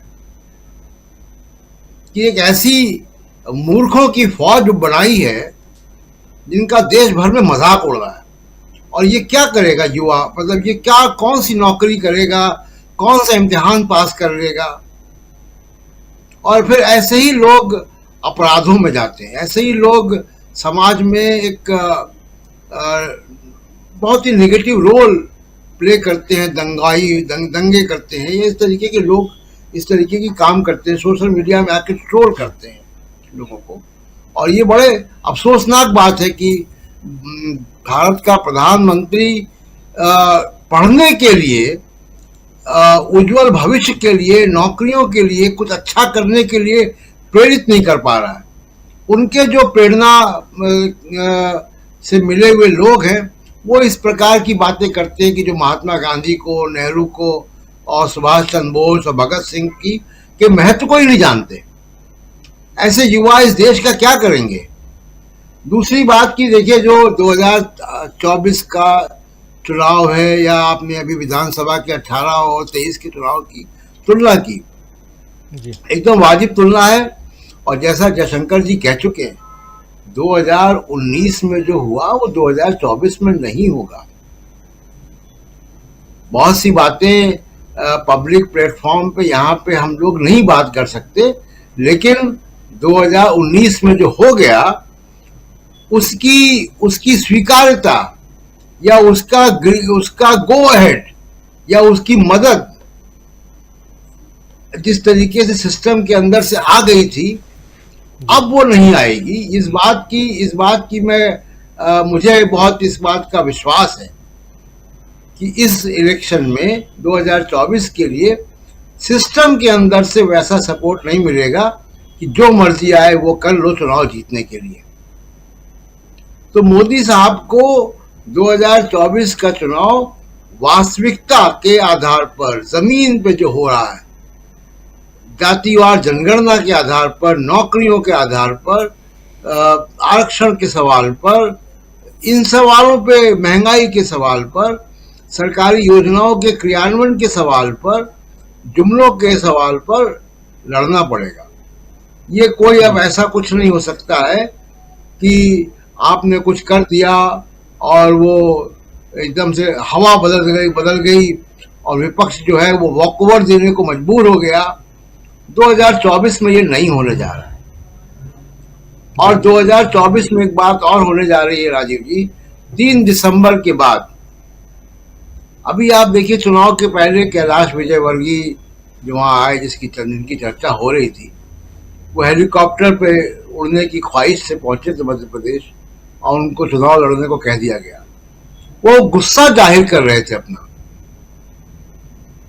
ये जो तमाम लोगों के राजनीतिक करियर चौपट किए जा रहे हैं बीजेपी में, मैं विपक्ष की बात नहीं कर रहा हूं, मोदी साहब को चुनौती तो आने वाली है बीजेपी के अंदर से। आज आपने अगर शिवराज सिंह चौहान को, रमन सिंह को, वसुंधरा राजे को, कैलाश विजयवर्गीय को, तोमर साहब को विधानसभा के चुनाव लड़वा के मजबूर किया या उनको किनारे कर दिया, पवेलियन में बैठा दिया, जो लोग अभी कुर्सी में बैठे हुए हैं मुख्यमंत्री पद पे, वो इसको देख रहे हैं कि कल ये हमारे साथ भी होगा। और जब ये चुनाव के नतीजे आएंगे और ये तमाम मंत्री और सांसद हारेंगे चुनाव, उसके बाद ये दबाव बनाएंगे 2024 के लिए, अंदर बहुत हड़कंप मचने वाला है। तो मोदी साहब का बड़ा परिश्रम, बड़ी एनर्जी, बड़ा वक्त अंदर की चीजों को ढकने में जाएगा। ये इश्तिहार में 5-0 मान लीजिए हो जाता है, जिसके की संकेत हैं 3 दिसंबर को, तो नड्डा जी की फोटो लगाकर या टीवी मीडिया में नड्डा जी का फोटो लगाकर आप बच नहीं पाएंगे।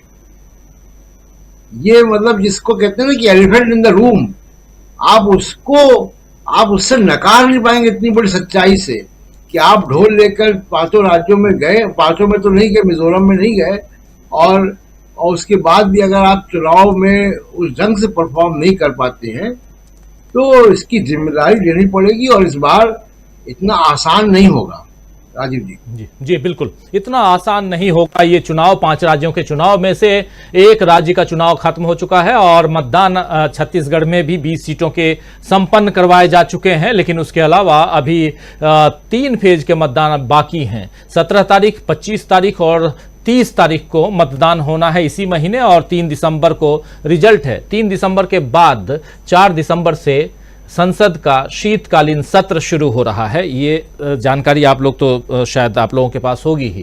तो और महुआ मोइत्रा का आप नाम ले ही रहे थे, वो महुआ मोइत्रा क्या संसद के शीतकालीन सत्र में भाग ले पाएंगे, ये भी बड़ा सवाल है। लेकिन चलिए, यहाँ महुआ मोइत्रा की हम बात नहीं कर रहे हैं, हम बात चुनाव की कर रहे हैं। और चुनाव में 3 दिसंबर को जो कुछ भी आए, जो भी रिजल्ट आए, लेकिन उससे पहले क्या जयशंकर गुप्त जी एक मुश्किल परीक्षा से गुजर रहे हैं प्रधानमंत्री नरेंद्र मोदी। ये माना जाए अगर रिजल्ट 3 दिसंबर को उनके मन मुआफिक आ जाता है तो सही है, नहीं आता है तो क्या ये कितनी मुश्किल घड़ी है आज की तारीख में। नरेंद्र मोदी, मोदी मोदी, घर घर मोदी, घर घर मोदी जो चलता था वो सब क्या किनारे जा चुका है या चला जाएगा 3 दिसंबर को अगर इनके हिसाब से रिजल्ट नहीं आया तो। बातें सुन रहे थे हम लोग, जी। जाहिर सी बात है कि मोदी जी को सुनना कोई नहीं चाहता है। सभाओं में जिस ढंग से भीड़ कम हो रही है, या हमने देखा बहुत सारे वीडियोज देखे हैं, सोशल मीडिया पर भी देखे हैं कि जब वो भाषण करना शुरू करते हैं तो लोग उठ करके जाना शुरू कर देते हैं और बाहर निकलने के बाद एडवर्स कमेंट करते हैं, प्रतिकूल टिप्पणियां करते हैं लोग। कुछ लोग बताते हैं कि उनको कैसे लाया गया था, क्या कह करके लाया गया था, क्या दे करके लाया गया था। बात दरअसल यह है कि मोदी जी 9 साल प्रधानमंत्री रह चुके हैं, 9 साल रह चुके हैं प्रधानमंत्री, लेकिन उनके पास कोई सपना नहीं है, कोई दृष्टि नहीं है, कोई नई बात नहीं है, कोई उनके भाषणों में कोई नयापन नहीं है। घूम फिर करके वही कांग्रेस कांग्रेस कांग्रेस, मतलब जितनी बार वो कांग्रेस का नाम लेते हैं उतनी बार भाजपा का नाम नहीं लेते होंगे और भाजपा सरकार की उपलब्धियां बताते नहीं होंगे। अब जैसे मध्य प्रदेश में अब वो कह रहे थे कि साहब कांग्रेस ने यहाँ पे कोई काम ही नहीं किया इसलिए विकास नहीं हो सका, अब हम आएंगे विकास करेंगे। अरे भाई, इतनी जानकारी तो आपको रखना ही चाहिए कि 15-20 साल से तो वहां भाजपा की ही सरकारें हैं, उनकी अपनी सरकार है। आपने क्या किया ये तो बताना चाहिए कि 15-20 साल में हमारी सरकारों ने क्या किया, हमारे मुख्यमंत्रियों ने क्या किया। उमा भारती जब आई थी, मुझे लगता है वही बिजली सड़क पानी बीएसपी का नारा दिया था। मैं उमा भारती के उस समय के रैलियों को मैंने बहुत सारा कवर भी किया था, बीएसपी ही नारा था। और आज आप कह रहे हैं, मोदी जी कह रहे हैं कि साहब बिजली पानी सड़क इसलिए नहीं बन पाया क्योंकि कांग्रेस ने दिशा में कोई काम ही नहीं किया। भाई, आपके मुख्यमंत्रियों ने क्या काम किया?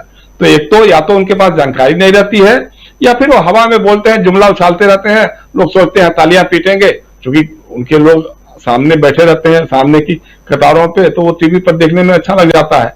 इसके अलावा कोई बात नहीं है। दूसरी बात यह है, जैसा आपने जो पोस्टर दिखाया था कि जिसमें मोदी जी के चेहरे गायब है, चाहे मध्य प्रदेश में हो चाहे छत्तीसगढ़ में हो, तो इसका मतलब कि इन दोनों राज्यों में इन लोगों ने मान ली है कि कांग्रेस वहां जीत रही है और बीजेपी बुरी तरह से हार रही है। ये वही करते हैं, वो धीरे से अपने को विड्रा करते हैं। जिन राज्यों में लगता है कि बीजेपी हार रही है बुरी तरह से, वहां से अमित शाह जी और नरेंद्र मोदी जी की तस्वीरें, उनकी उपस्थिति और कम हो जाती है और उसकी चर्चा भी कम होने शुरू हो जाती है और कहा जाता है कि भाई जीत गए तो श्रेय हमारा है, हमारी वजह से पूरा जीत, हमारी छवि है, हमने जो काम किया उसे जीत रहे हैं, हमारी रणनीति, हम तो चाणक्य के अवतार हैं।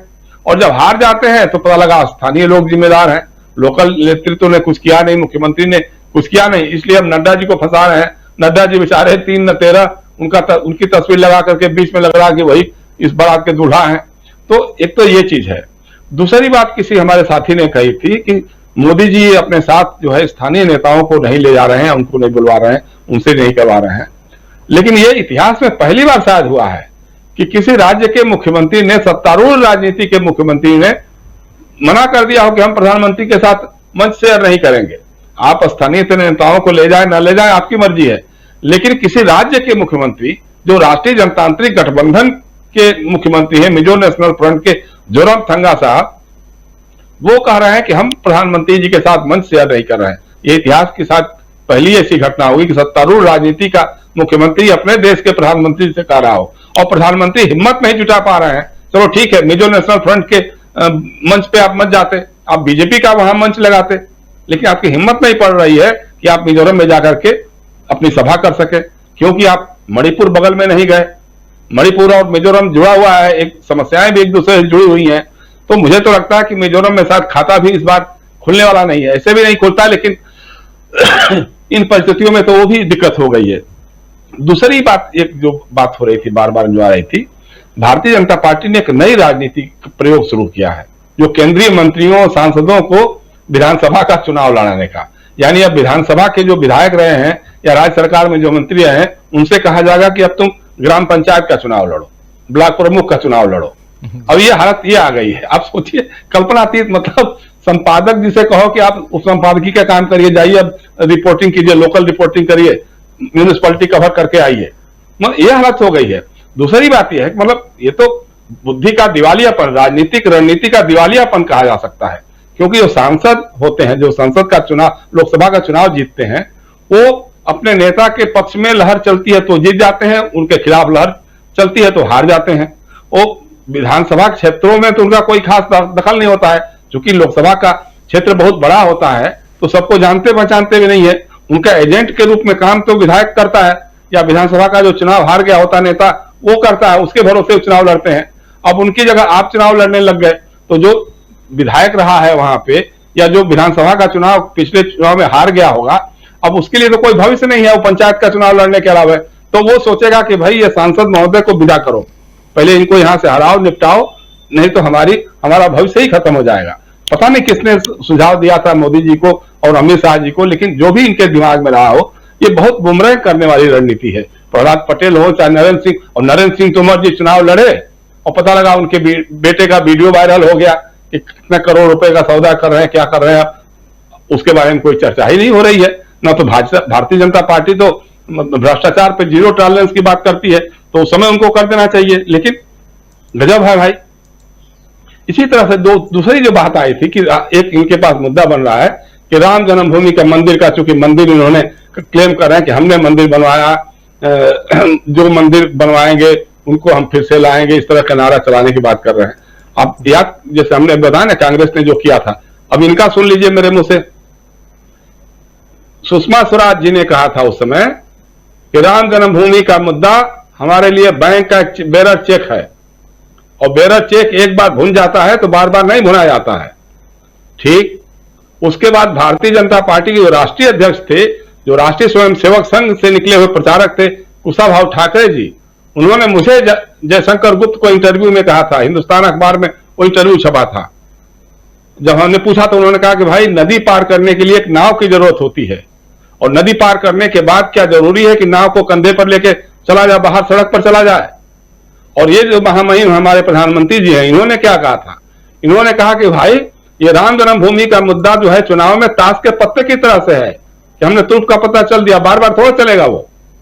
तो ये इनका कमिटमेंट रहा है राम जन्मभूमि के नाम पे। जो आज कांग्रेस पे दोषारोपण करते हैं कि कांग्रेस के लोग राम का अस्तित्व झुठलाते थे, इन्होंने कितना मजाक बना के रखा है राम जन्मभूमि मंदिर के इशू को।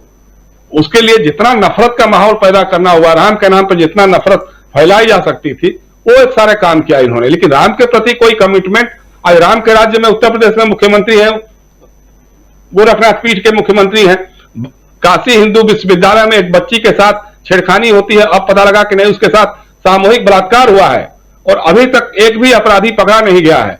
इससे बड़े शर्म की बात और क्या हो सकती है राम का नाम लेने वालों के लिए। लेकिन ये लोग कुछ बातें नहीं करेंगे।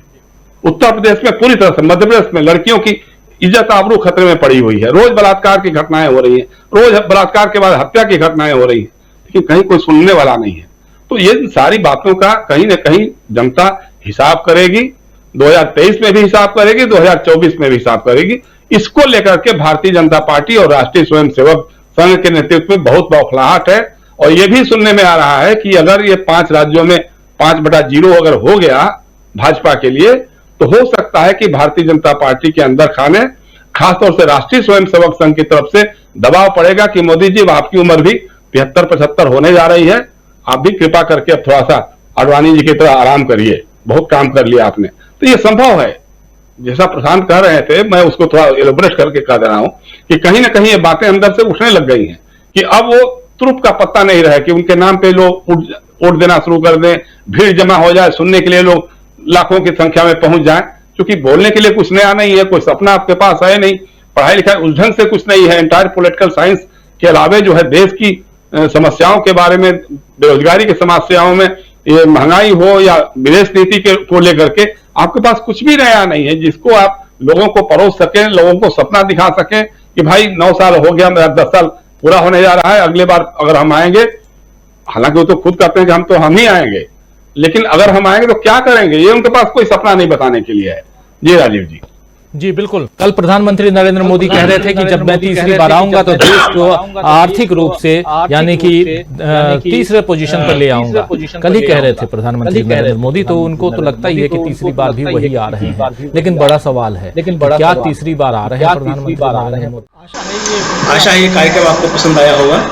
इस वीडियो को ज्यादा से ज्यादा शेयर करें, लाइक करें और कमेंट करके बताएं आपकी राय क्या है। और अगर आपने हमारा यूट्यूब चैनल तक सब्सक्राइब नहीं किया है तो तुरंत इसको सब्सक्राइब कर लीजिए और बेल आइकन भी दबा दीजिएगा ताकि अगली जब वीडियो अपलोड हो तो आपके पास इसका नोटिफिकेशन पहुंच सके। और अगर आपने हमारा फेसबुक पेज फॉलो नहीं किया है, फेसबुक पेज को भी फॉलो करें। धन्यवाद।